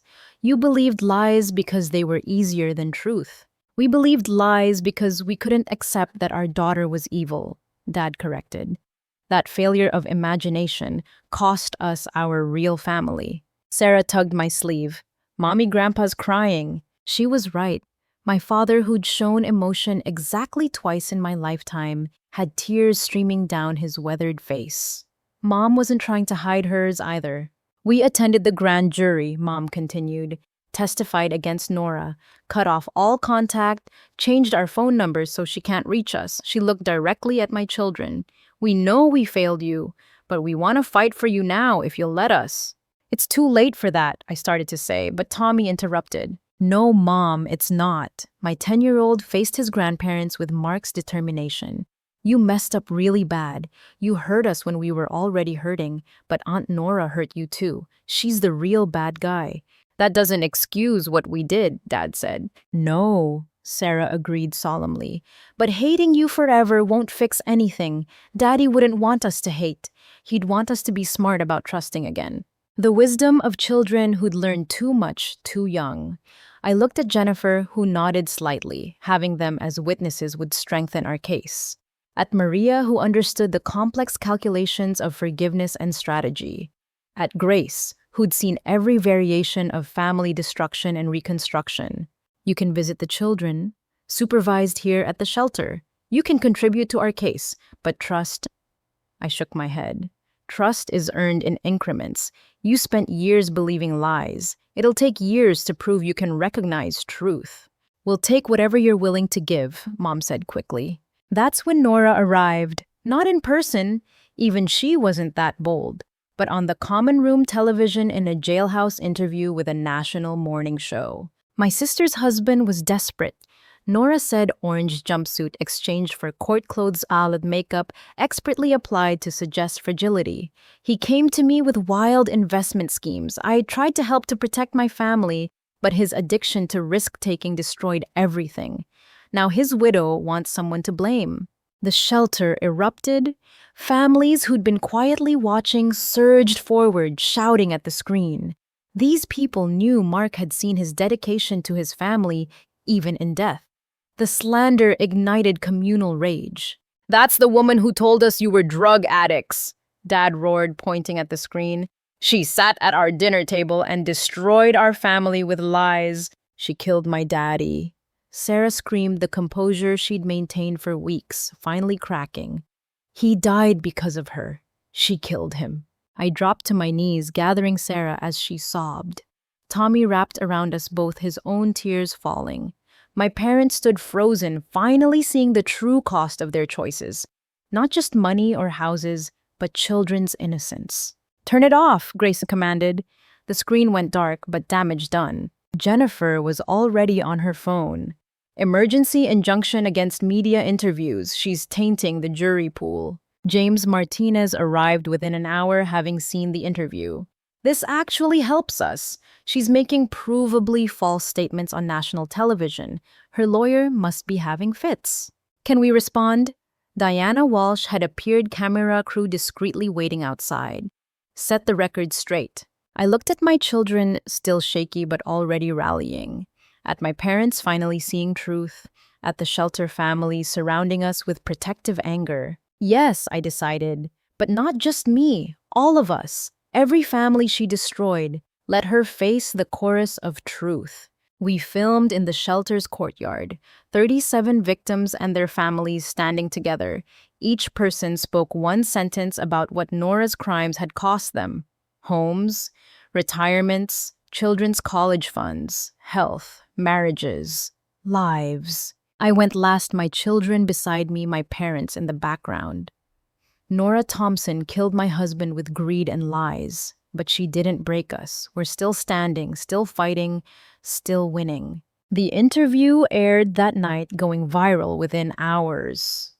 Still Standing became a rallying cry for fraud victims nationwide. Donations poured into the shelter, legal aid organizations volunteered resources. Politicians promised reform, but the most important moment came at bedtime. Sarah looked up at me with swollen eyes. Mommy, can Grandma and Grandpa come to my art show next week? The shelter was hosting an exhibition of the children's therapy art. Sarah had created a series called After the Storm, watercolors showing our journey from rain to rainbow. If you want them there, I said carefully. I do, because my pictures show how we got strong. Maybe seeing them will help Grandma and Grandpa get strong too. Tommy nodded agreement. Plus, we need people to buy art so we can help other families. Even grandparents who messed up have money for grandkid art, right? I laughed despite everything. My first real laugh since Mark's death. My children, trained by tragedy, still believed in redemption, still sought ways to help others, still knew that breaking cycles of hurt required someone to choose differently. Right, I agreed. We'll invite them to the show. That night, as the shelter settled into sleep, I stood at our small window, looking at stars barely visible through city light pollution. Somewhere, Nora sat in a cell, weaving new lies. My parents lay in a borrowed basement, learning the weight of shame. Mark lay in ground I couldn't afford to visit yet. But here, in a room smaller than our old closet, my children dreamed of art shows and rebuilt futures. Here, strangers had become family. Here, we'd learned that love wasn't about what you said when times were easy, but what you did when times were impossible. Mom's letter had asked if we could ever be a family again. Looking at my sleeping children, I knew the answer. We could be a different family, one built on truth instead of pretense, tested by fire instead of sheltered by comfort. It wouldn't be easy. Trust would come slowly, measured in consistent actions rather than desperate words. But maybe that's what real family was. Not the one you're born into, but the one you choose to build from the ashes of what burned. Jennifer burst into the shelter at 7 a.m. Saturday electric with energy. Emergency meeting, Nora's lawyer made a mistake. In the war room, she spread out transcript pages. During negotiations, they accidentally revealed Nora has one more offshore account they thought we didn't know about, $3 million in bearer bonds. Bearer bonds, Maria leaned forward. Those are practically untraceable, old-school money laundering. Exactly, and here's the beautiful part. She needs to transfer them before the final asset freeze Monday morning. The FBI wants to catch her in the act. Jennifer grinned. They need someone she trusts to make contact. She doesn't trust anyone, I pointed out. No, but she's desperate, and desperate people make mistakes. James Martinez entered, followed by 2 FBI agents. Mrs. Thompson, how do you feel about wearing a wire? My stomach dropped. You want me to meet with her? She's been trying to contact you through her lawyer. Claims she has information about Mark that you need to know. Information she'll only share in person. James set down a recording device smaller than a button. We think it's bait to get you alone, possibly to threaten or manipulate you into supporting her false narrative. Absolutely not, Tommy said from the doorway. He and Sarah had followed the commotion. Mom's not going near her. It would be in a public place, Agent Chen assured him. Full surveillance. The moment she mentions the bonds or makes any threat, we move in. I'll do it, I decided, but only if my children are somewhere safe during the meeting. We'll take them to the zoo, Grace offered. Field trip with the other shelter kids, far away from whatever happens. Jennifer reviewed the legal implications while agents prepared equipment. Don't agree to anything. Don't sign anything. If she offers information about Mark, just listen. The goal is to get her talking about hidden assets. What if she doesn't mention them? Then we get her on record lying about Mark. Either way, she hangs herself. The meeting was set for 2 p.m. at a coffee shop in the federal building's public area, neutral ground with metal detectors and security cameras. I spent the morning being coached on conversation techniques while trying not to panic. Remember, Agent Chen instructed, she's trained in manipulation but under enormous stress. Her usual tactics won't be as polished. Let her think she's controlling the conversation. Tommy hugged me fiercely before the zoo trip. Be careful, Mom. Remember what you taught us. Bullies are scariest when they're cornered. I'll be safe, I promised. And tonight we'll have pizza to celebrate putting Aunt Nora away for good. The coffee shop buzzed with weekend activity. I chose a corner table with clear sightlines, ordered tea I wouldn't drink, and waited. The wire felt heavier than its actual weight, even though agents assured me it was undetectable. Nora entered at exactly 2 p.m., flanked by federal marshals who took positions nearby. She wore court clothes but looked diminished. Hair flat, makeup minimal, the spark of superiority dimmed to ember. "Hello, sister," she said, sitting carefully. Nora. I kept my hands folded, resisting the urge to touch the wire. "You look well for someone living in a shelter," the old venom flickered. "Though I suppose victimhood suits you. It always has." "What did you want to tell me about Mark?" She leaned forward conspirationally. "He wasn't who you thought he was, Anne. That perfect husband act, he had debts you never knew about, gambling debts, to dangerous people." "You're lying." "Am I?" "Why do you think he was so eager to invest with me? He needed quick money. I was trying to help. Her voice dropped. There are people looking for that money, Anne. People who won't care that he's dead. They'll come after you and the children. The threat chilled me even as I recognized the manipulation. Create fear, offer solution, gain control. Classic Nora. What people, I asked, playing along? The kind who break legs first and ask questions later. But I can protect you. I still have resources they don't know about. Enough to pay them off and set you up somewhere safe. There it was. The mention of hidden resources. I felt agents shifting positions around us. What resources? I thought the FBI froze everything. Her smile turned predatory. I'm not stupid despite current circumstances. I always kept emergency funds, bearer bonds, untraceable, untouchable, $3 million. Where safe, but I can access them until Monday. After that, she shrugged. The window closes forever. Help me and I help you. Testify that Mark was unstable, that I was trying to protect the family from his schemes. I get reduced sentence, you get enough money to disappear before his creditors find you. You want me to lie about my dead husband to save you? I want you to save your children. Mark's gone, Anne. He can't be hurt anymore. But Sarah and Tommy, they're very much alive, very vulnerable. The threat to my children flipped a switch. You're pathetic. Mark didn't have gambling debts. He didn't have creditors. He had a sister-in-law who systematically destroyed him. You killed him, Nora, with your greed and lies and manipulation. Prove it, she snarled. I don't have to. The FBI has everything, including the recording of you threatening to destroy Mark if he exposed you, including the security footage of you trying to steal his 401k, including Kyle Morrison's full confession about your part in the larger fraud ring. Her composure cracked. Kyle's lying to save himself, and that recording is inadmissible.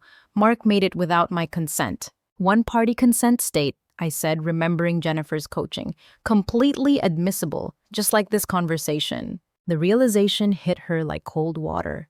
Her eyes darted around, finally noticing the agent positions, the two casual civilians who were actually law enforcement. You're wearing a wire. Statement, not question. You just confessed to hiding $3 million in bearer bonds. Thanks for that. You little... She lunged across the table, but marshals intervened instantly. Coffee flew everywhere as they restrained her. I should have let you rot, she screamed as they cuffed her. You and your pathetic husband and those brats, I gave you chances to walk away.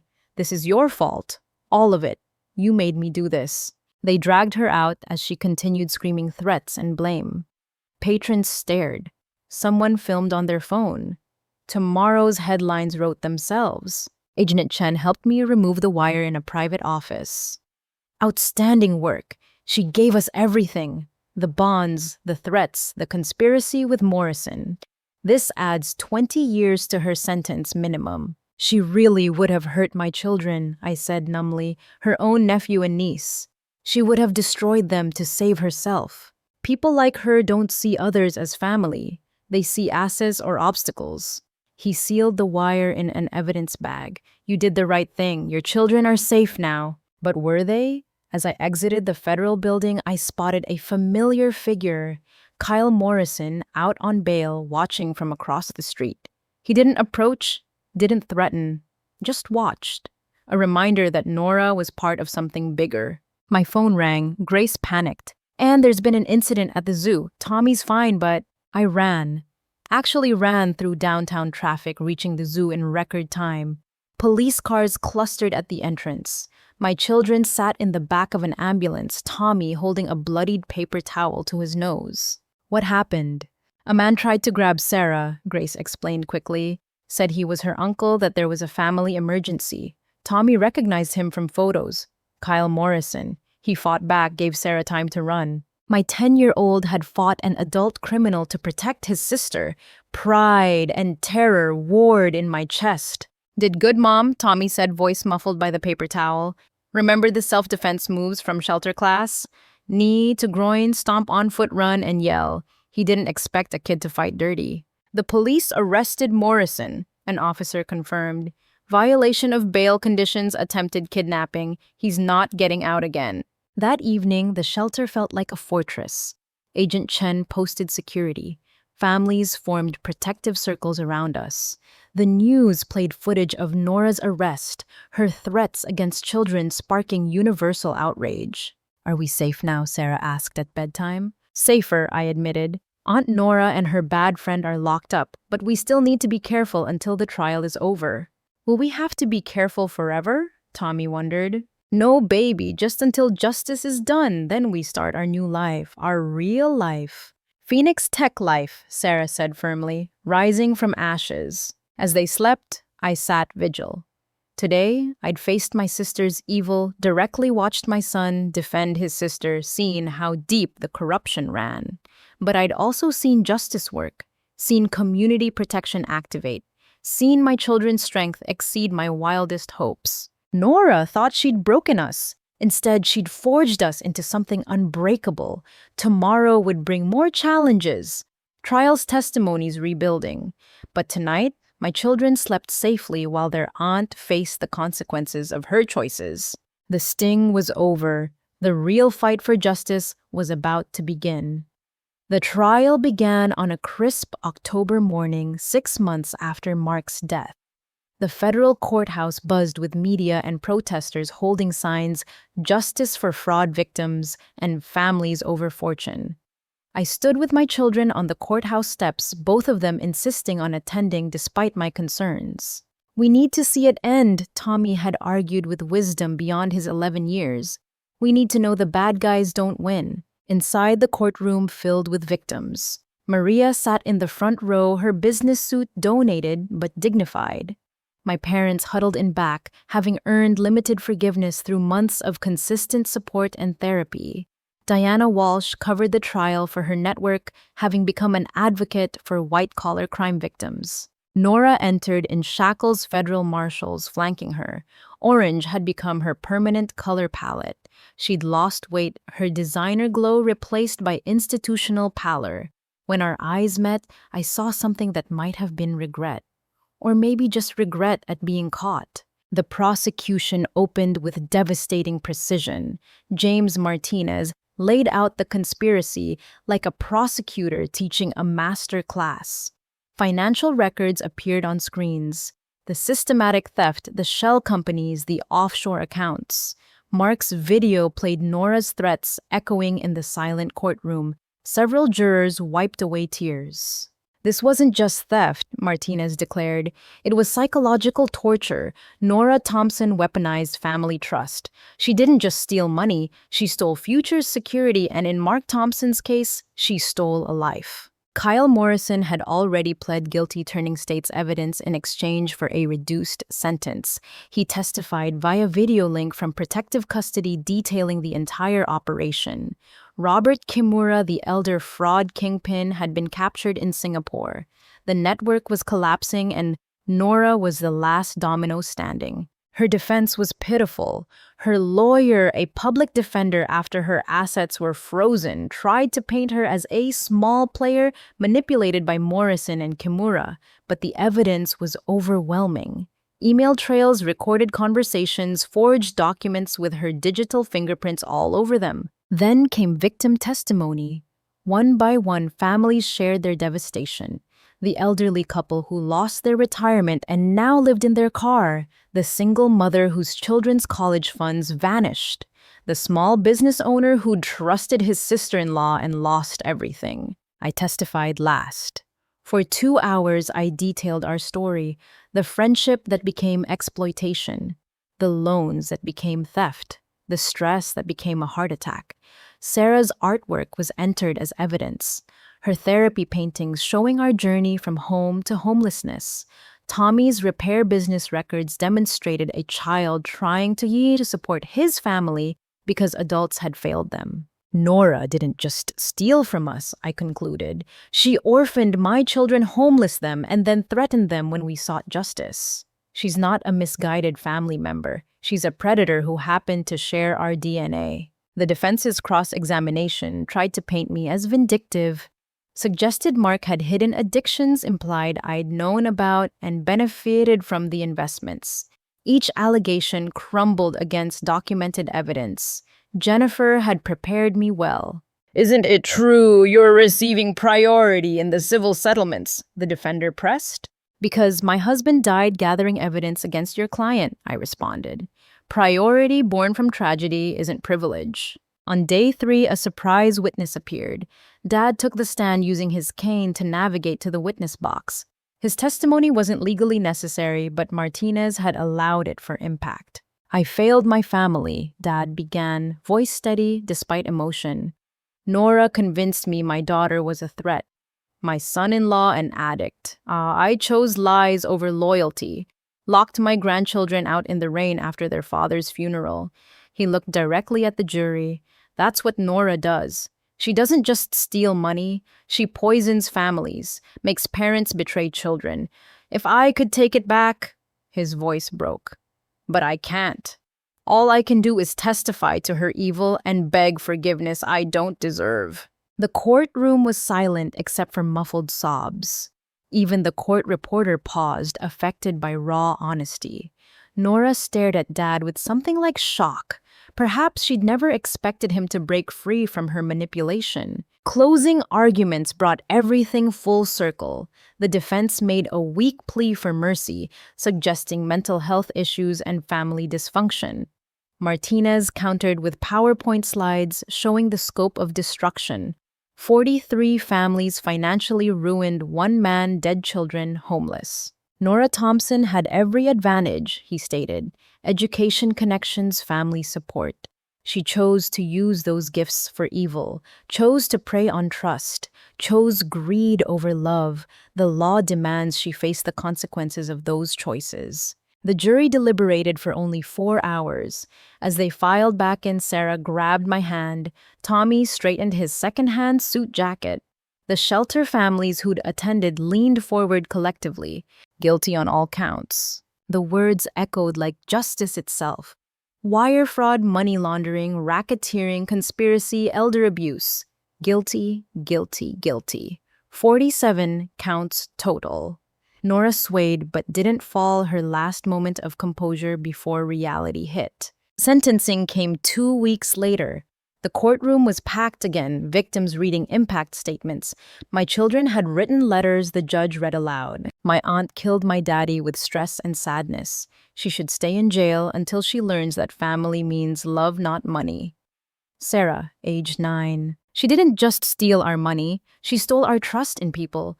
That's harder to get back than houses or cars. I hope prison teaches her what we learned at the shelter, that helping others matters more than helping yourself. Tommy, age 11. Judge Harrison, known for harsh sentences in financial crimes, didn't disappoint. Nora Thompson, you represent the worst kind of criminal, one who weaponizes love for profit. Your victims weren't strangers, but family. Your weapon wasn't a gun, but trust itself. This court sentences you to 25 years federal prison without possibility of parole, followed by 10 years supervised release. Restitution is set at $5.3 million to be distributed among your victims. Nora finally broke sobbing as marshals led her away. Anne, please, I'm sorry. Don't let them do this. We're sisters. I didn't respond. We were sisters. That's what made her crimes unforgivable. Outside, media swarmed. Diana Walsh got the exclusive while other reporters shouted questions. But I was focused on my children who stood tall despite everything. Is it over? Sarah asked. The criminal part, I confirmed. Now comes rebuilding. The civil settlements processed faster than Jennifer had predicted. Preston, financial facing regulatory destruction and criminal liability, offered substantial settlements to avoid trial. Insurance companies lined up to pay out rather than face jury trials with sympathetic victims. Within 3 months, we'd recovered $2 million of Mark's stolen money plus damages. Where do you want to live? I asked my children as we reviewed housing options with our new financial advisor.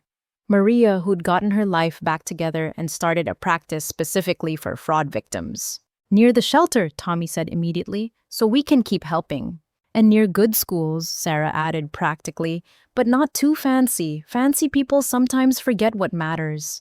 We found a modest 3-bedroom house 4 blocks from the shelter. Nothing grand. Mark would have called it responsibly middle class. The day we moved in, half the shelter helped carry boxes. Grace cried. Jennifer brought champagne. My parents, earning trust through consistent action, planted roses in the front garden. For new beginnings, Mom said simply. Phoenix Tech became a real business with Tommy, teaching electronics repair to shelter kids every Saturday.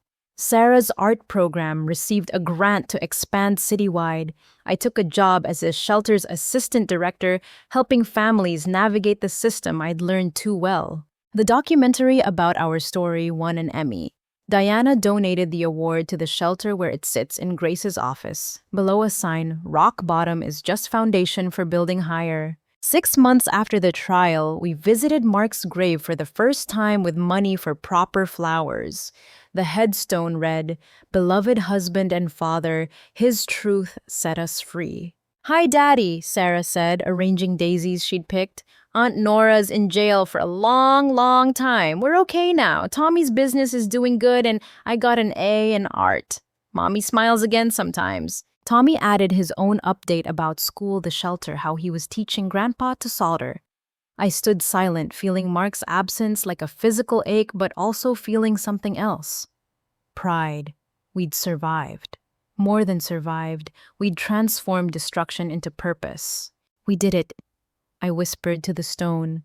"We stopped her. Protected others. The kids are incredible. You'd be so proud. I love you, I miss you, but we're okay. We're actually okay." That evening, my parents joined us for dinner in our new home. Conversation was still careful trust rebuilding slowly, but when Sarah showed off her latest painting, our family as phoenixes rising from flames, Dad cried openly. "I'm proud of you all," he managed. "Proud and humbled and sorry and grateful you're allowing us back into your lives." "Everyone deserves second chances," Tommy said, wise beyond his years. "Just not third ones or 27th ones like Aunt Nora got." We laughed. Real laughter in our own home. Outside, life continued. Somewhere, Nora adjusted to prison. Her victims rebuilt with settlement money. The shelter helped new families. Phoenix Tech had 3 orders pending. Justice had been served, but more importantly, we'd learned that justice wasn't just about punishment. It was about transformation, about taking the worst thing that ever happened and alchemizing it into purpose. About discovering that family wasn't just blood, but choice, and sometimes the family you choose in crisis is stronger than the one you're born into. The trial was over. Our new life had begun, and despite everything, or perhaps because of it, that life was good.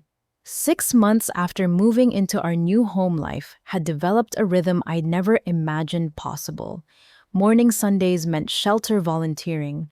Phoenix Tech repairs filled afternoon weekends, and evenings brought homework around a kitchen table that wasn't borrowed or donated, but ours. The transformation was most visible in my children. Tommy, now 11, ran Phoenix Tech with entrepreneurial skill that would have made Mark proud. He'd hired 2 shelter graduates as part-time employees and taught weekly classes that had waiting lists. His business cards, professionally printed with earnings he'd saved, read, "CEO and lead technician," with endearing seriousness. "Mom, look at this month's numbers," he said over breakfast, laptop open beside his cereal. "We cleared $800 after expenses. I want to donate half to the shelter's computer lab upgrade." Sarah, 9 going on 30, had channeled her trauma into art that caught attention beyond our small city. Her series, After the Storm, was touring libraries statewide with proceeds funding art therapy programs. She'd been interviewed by National Geographic Kids about using creativity to heal from loss. The reporter asked if I was angry at Aunt Nora. She told me, carefully arranging her exhibition postcards. I said yes, but being angry forever is like drinking poison. That's what Mrs. Chen taught us in therapy group. My job as assistant director at the shelter had evolved beyond intake and counseling. I developed a program specifically for families experiencing financial fraud, partnering with Jennifer's legal clinic and Maria's financial counseling service. We called it Truth After Theft, helping victims navigate both practical and emotional recovery. 23 families this month, Grace reported during our staff meeting. Words spreading. That family from Detroit drove 14 hours because they heard about your program. The afternoon brought an unexpected visitor. Robert Kimura's lead prosecutor wanted to interview me about connections between Nora's operations and the larger fraud network. The trial had revealed staggering scope, a nationwide web targeting vulnerable families through trusted relatives. Your case broke it open, Assistant U.S. Attorney Williams explained. Nora was sloppy because she was desperate. That sloppiness exposed patterns we'd been missing for years. 73 arrests so far. Will Nora testify against Kimura? She's trying to negotiate, but she doesn't have much leverage. Morrison gave us everything we needed. She's looking at serving every day of those 25 years. That evening, my parents joined us for our weekly dinner. The tradition had started tentatively but grown into something genuine. They'd sold their big house, downsizing to a condo near us. The proceeds went entirely to fraud victims, their way of making amends for enabling Nora. I've been thinking, Dad said, helping Tommy with algebra while I cooked. Your Phoenix Tech needs proper workspace. That garage is getting crowded. It's fine, Grandpa. Better than the shelter recreation room. But not ideal for a growing business. Dad pulled out his tablet showing commercial listings. Your grandmother and I want to invest. Not give, invest. Proper business loan with terms Tommy sets. It's time we put faith in the right family member. Tommy's eyes widened. You'd trust me with a loan? Son, you've proven more business sense at 11 than Nora showed at 35. Yes, we trust you. The moment hung heavy with significance. Trust offered, trust earned, trust rebuilt through patient action. Tommy looked at me and I nodded. Some circles needed closing. Okay, he agreed solemnly, but we do it right. Legal contracts through Jennifer, fair interest rates, and Phoenix Tech donates 10% of profits to the shelter permanently. Deal, Dad said, shaking Tommy's hand formally while Mom wiped her eyes. After dinner, we walked to the shelter for the evening children's program. Sarah taught art while Tommy ran tech support. I counseled a new family, a teacher whose brother had drained her pension fund. The familiar story still hurt to hear, but now I could offer hope, backed by experience. It feels like drowning, the woman wept. My own brother. How do I ever trust again? You start small, I advised. Trust actions, not words. Build community with others who understand. And remember, his betrayal reflects his character, not your worth. Diana Walsh arrived as the session ended, cameras discreetly following. Her documentary series on financial fraud had won multiple awards and sparked congressional hearings on elder abuse protection. Update segment, she explained, showing recovery and resilience if you're comfortable. We filmed in the shelter's community room, my children demonstrating their programs while I discussed the ongoing civil suits. Most victims had received substantial settlements. Preston Financial faced federal oversight. Banking regulations had tightened around family member access. Real change, Diana summarized, born from unimaginable loss. As we packed up, a commotion erupted outside. Police cars surrounded a luxury vehicle trying to leave the parking lot. Through the window, I glimpsed the driver, Preston Financial's former CEO, attempting to flee ahead of his arrest warrant. FBI got another one, Grace observed with satisfaction. Your case keeps giving gifts, Anne. The investigation had revealed Preston's executives knew about and profited from their employees' fraud schemes. They'd created a culture where exploitation was rewarded, families were targets, and trust was commodity. Now they faced consequences. That night, putting my children to bed in rooms they'd painted themselves, I reflected on our journey. The house was modest, but warm. The furniture mostly secondhand, but comfortable. The wall of family photos included old ones with Mark and new ones from our extended shelter family. Mom, Sarah said sleepily, do you think Daddy knows we're okay now? I think he knows we're better than okay, baby. We're strong. Stronger together, Tommy added from his room. Like the Avengers, but for fighting fraud instead of aliens. I laughed, kissing them goodnight. Downstairs, I found evidence of our new life everywhere. Tommy's business receipts, Sarah's art supplies, my case files for families we were helping. On the refrigerator, held by magnets shaped like phoenixes, Grace's gift was a letter from a family in Oregon whose children had started their own repair business after hearing Tommy's story. My phone buzzed. Jennifer texting about a new federal grant for our fraud victim program. Maria sending profit projections for Tommy's business expansion. Grace sharing that the shelter had received its largest donation ever from a tech billionaire moved by our documentary. Outside, the neighborhood settled into evening quiet. Normal sounds of normal life. Children playing, families cooking dinner, dogs barking at passing cars.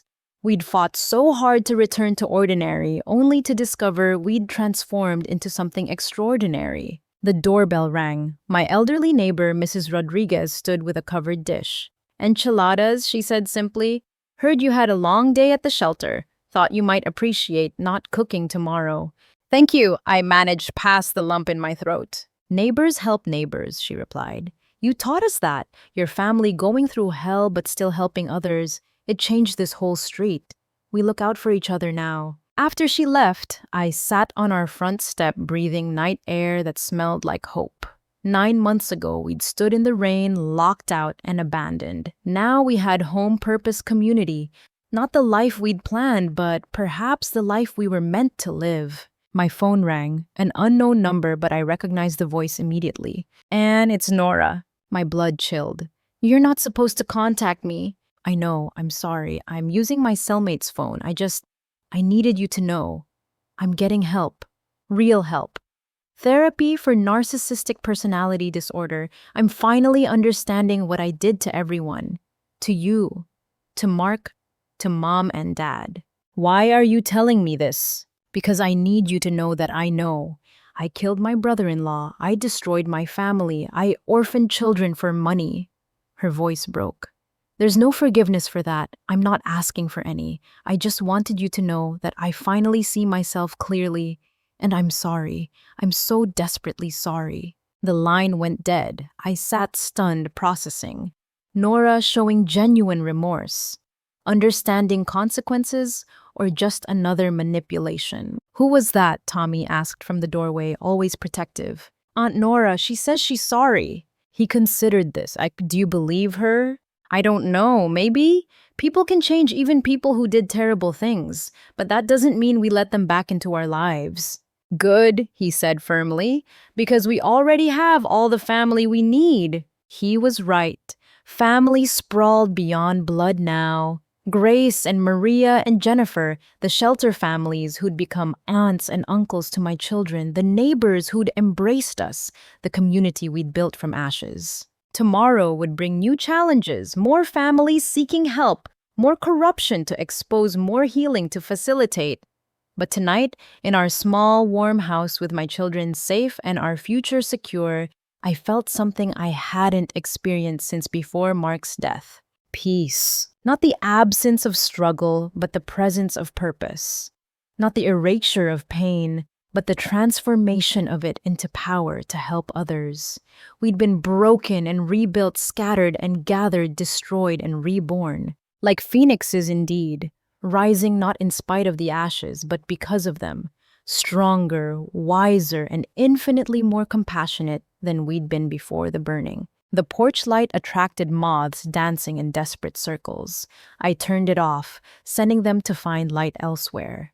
Sometimes the kindest thing was redirecting someone's destructive patterns. Nora would have to find her own light in the darkness she'd created. We'd found ours. Inside, my children slept peacefully. The refrigerator hummed. Tomorrow's case files waited. Life, beautiful, ordinary, extraordinary life, continued. We were home.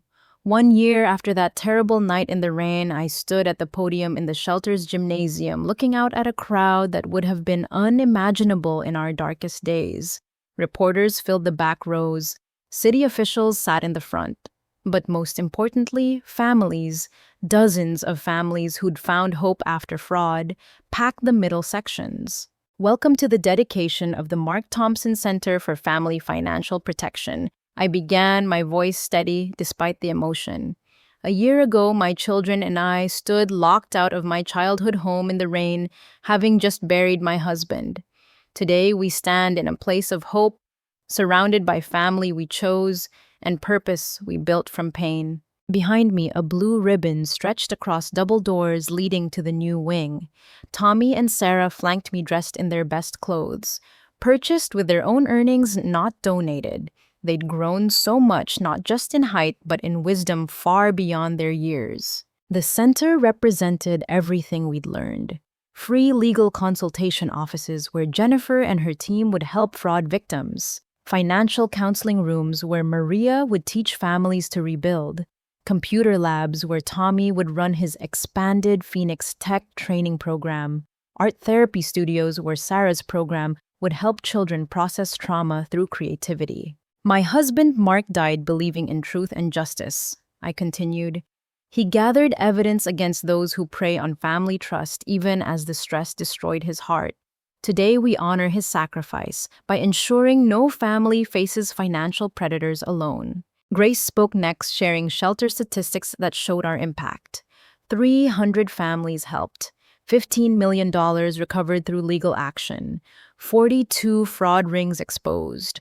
160 children given hope through our programs. Robert Chen, the real one, Bob the philanthropist who'd funded our investigation, took the podium. When I first heard Anne's story, I saw my own family's experience reflected. My uncle stole my parents' retirement through real estate fraud. They died in poverty, too ashamed to seek help. Anne Thompson showed us that shame protects predators and silence enables theft. Today, we break both. His foundation had provided $2 million for the center, ensuring free services for a decade. Other donors had stepped forward. Tech executives, small business owners, elderly couples who'd recovered settlements, even my parents who'd liquidated their remaining assets to contribute. Tommy spoke on behalf of the shelter children, his voice cracking slightly with puberty, but strong with conviction. Kids always know when something's wrong, even when adults pretend everything's fine. This center means families can get help before children lose their homes, their stability, their parents to stress. Thank you for seeing that we matter too. Sarah presented her latest artwork, a mural showing families emerging from darkness into light, hands linked in support. Art helped me understand that Aunt Nora taking our money didn't take our love. Now other kids can learn that too. The ribbon cutting brought tears. Tommy and Sarah held the giant scissors together while I guided their hands. The ribbon fell away, revealing a space designed for dignity. Bright rooms with comfortable furniture, private offices for sensitive conversations, children's areas with toys and books. Mr. Thompson would be so proud, someone said behind me. I turned to find Paul Chen from Mark's old office, along with a dozen former colleagues. They'd fundraised among themselves to sponsor the first year of free legal services. The tour showcased everything we dreamed of. Jennifer's legal clinic occupied the largest suite with 3 attorneys and rotating law student volunteers. Maria's financial counseling center included computer stations for credit repair and budget planning. The children's wing burst with color from Sarah's supervision. Murals on every wall, art supplies in rainbow organization, quiet spaces for counseling. But Phoenix Tech's expansion impressed most. Tommy had designed a full training center with donated computers, repair stations, and classroom space for 30 students. A partnership with the local community college would provide certification credits. 3 major tech companies had committed to hiring program graduates. This is bigger than my dad's office was, Tommy told Bob Chen, awestruck by his own success. Your father managed money, Bob replied. You're managing transformation. That requires more space. The afternoon brought unexpected guests. Families we'd helped traveled from neighboring states to celebrate. The elderly couple from the trial who'd lived in their car now had an apartment and small business. The single mother whose college funds Nora stole watched her daughter receive a scholarship funded by recovered assets. Story after story of rebuilding, each starting from the shelter's cramped rooms. You saved us, One woman told me, clutching my hands. When my sister-in-law stole our retirement, we thought life was over. Your program showed us it was just beginning differently. Local news covered this dedication live. Ashley Chen, now a national correspondent, interviewed families throughout the day. The shelter kitchen served Mark's favorite meal, the spaghetti carbonara he'd perfected during happier times. Even using the industrial kitchen and donated ingredients, Grace had somehow captured his recipe's magic. As evening approached, my parents found me in the quiet of Jennifer's office.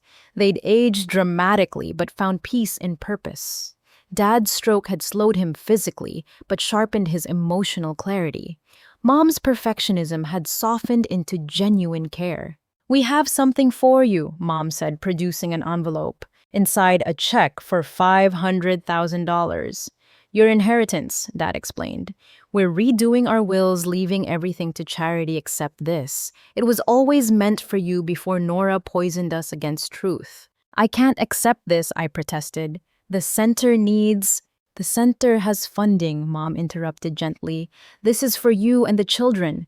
For college funds Nora stole, for the house you deserve, for the counseling and support and future you're building. Please, Anne, let us give you something untainted by manipulation." I looked at my children across the room, Tommy explaining computer repair to fascinated younger kids, while Sarah guided a shy girl through watercolor basics. They'd learned to find joy despite loss, build hope from disappointment, trust carefully but completely. They deserved security I couldn't yet provide on my shelter salary. "Okay," I whispered. "Thank you." The evening program began with testimony from fraud survivors. Each story different but connected by common threads. Family betrayal, financial devastation, shelter salvation, Phoenix rising.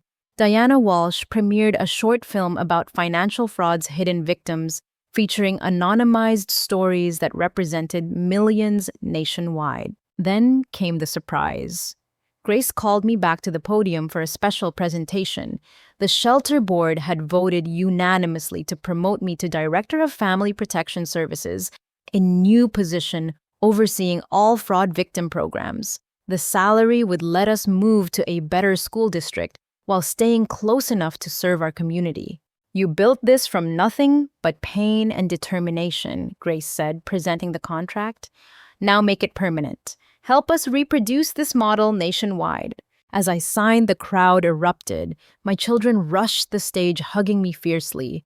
Tommy whispered, "Dad would be so proud." Sarah added, "We all are." The final speaker made everyone freeze. On the projection screen appeared Nora, broadcasting from federal prison. I hadn't known about this recording, but Jennifer nodded reassuringly. "I'm Nora Thompson." She began, wearing prison gray, no makeup to hide hollow eyes. "I destroyed my family for money, killed my brother-in-law with stress, orphaned my nephew and niece, manipulated my parents into betraying their daughter. I'm exactly where I belong." She continued, "I'm speaking today because my victims deserve to hear truth from the person who buried them in lies. Every dollar I stole represented someone's security dream's future.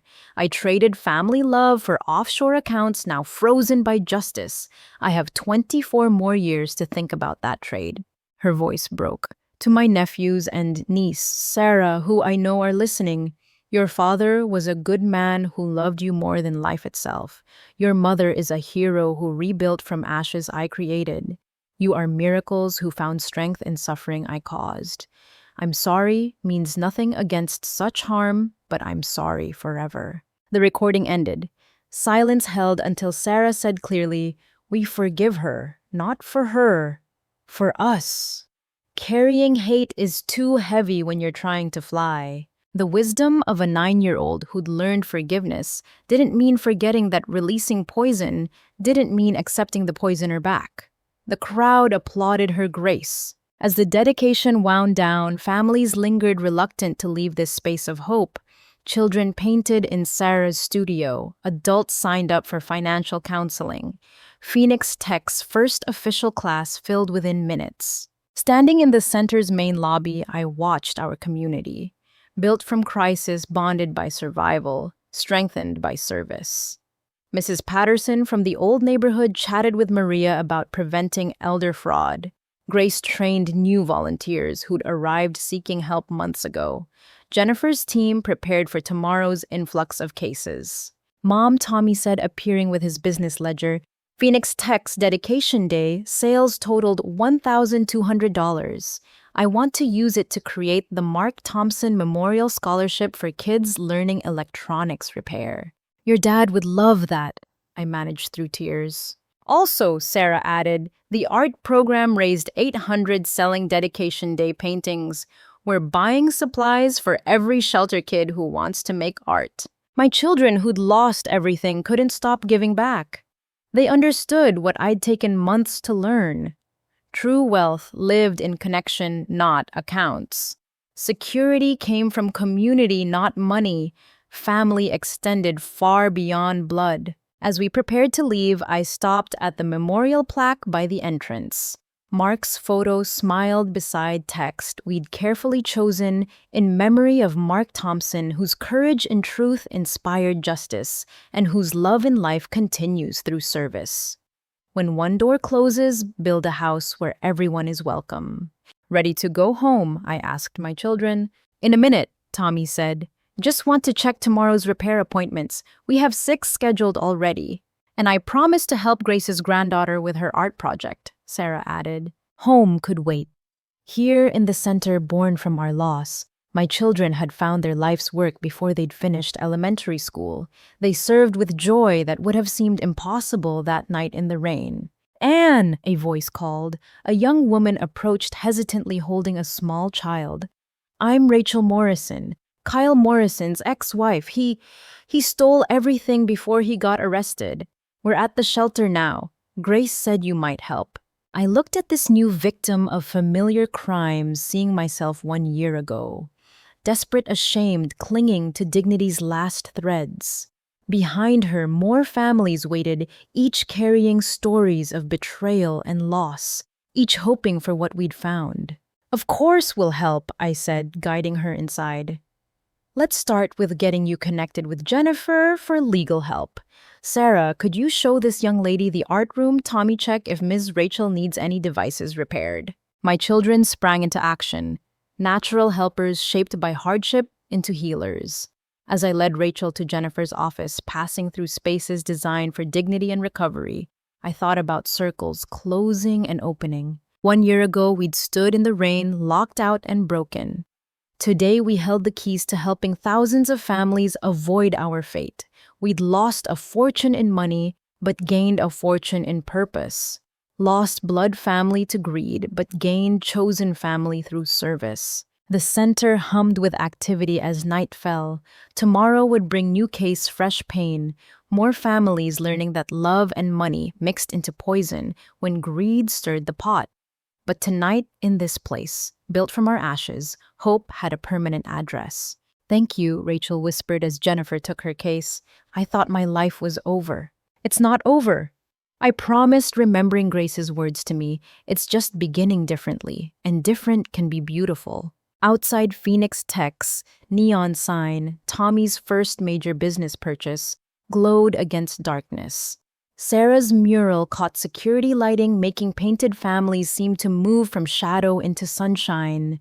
The Mark Thompson Center stood solid and welcoming, a lighthouse for those drowning in betrayal's wake. My phone buzzed. A text from Nora I'd never answer saw the dedication on the news. Mark would be proud. You all became what I could never be, truly wealthy. I'm sorry forever. I deleted it without response. Some doors once closed needed to stay that way, but tonight wasn't about closed doors. It was about the house we'd built where everyone was welcome, where pain transformed into purpose, where families found hope after fraud. Ready now, my children announced, appearing with their backpacks and tomorrow's plans already forming. As we walked to our car, Tommy asked, Mom, do you think we'll always work at the center? I don't know, baby. Where do you see yourself in 10 years? Running Phoenix Tech nationwide, teaching kids everywhere that losing everything doesn't mean ending everything. Painting murals in every shelter, Sarah added, showing that art makes hope visible. And you, Mom, Tommy wondered.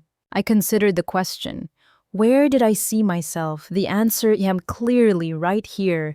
Serving families, honoring Mark's memory through action, watching my children grow into remarkable adults who understood wealth beyond money. Exactly where I am, I decided. Building something from ashes with the two Phoenix children who taught me how to fly. We drove home through streets familiar yet forever changed. Past the coffee shop where I'd worn a wire to catch Nora. Past the courthouse where justice was served. Past the cemetery where Mark rested knowing his family had not just survived but soared. At home, homework and bedtime routines beckoned.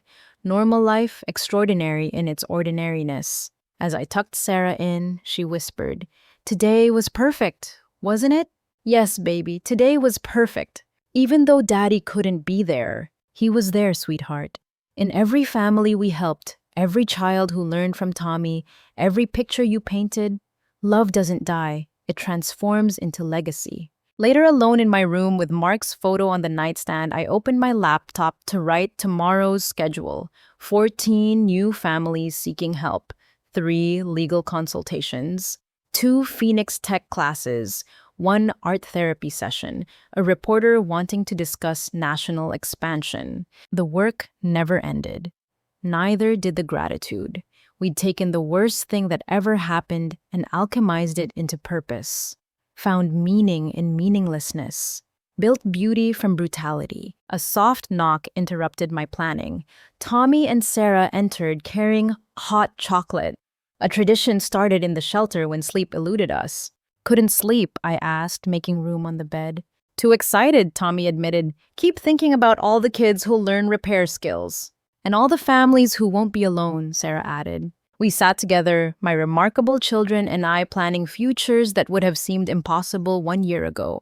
They spoke of business expansion and art exhibitions, college plans and career dreams, always circling back to service, always remembering those still in the rain. "We're going to share our story at school career day," Tommy announced. "Show kids that families can survive anything together." "And that Phoenix Tech is hiring," Sarah added with sisterly teasing. As they headed to bed, Tommy paused at the door. "Mom, I know we say Dad would be proud, but I think he is proud, present tense, watching us turn his love into action." "I think so too, baby. I think so too." Alone again, I finished planning tomorrow's schedule, then wrote in the journal I'd kept since the shelter. 1 year later, we have home purpose community. The children thrive through service. I find joy through helping others avoid our pain. Nora serves time while we serve families. Money returns slowly, but trust rebuilds faster. We rise daily phoenixes who learned flight through falling. Mark's legacy lives in every family, protected every child, inspired every predator exposed. We were broken. Now we break cycles. We were victims. Now we're victors.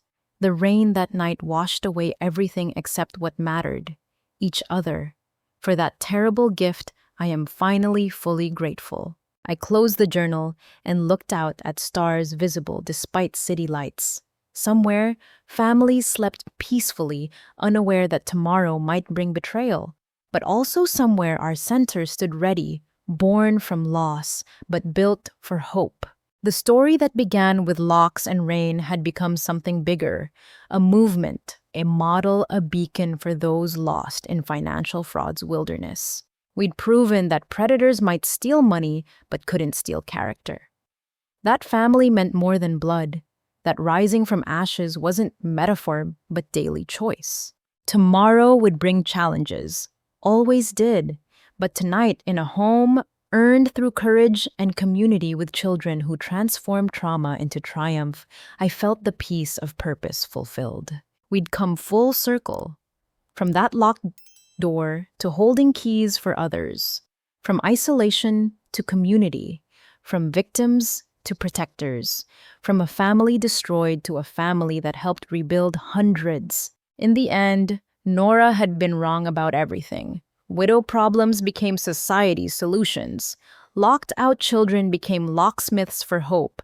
A family's destruction became foundation for others' construction.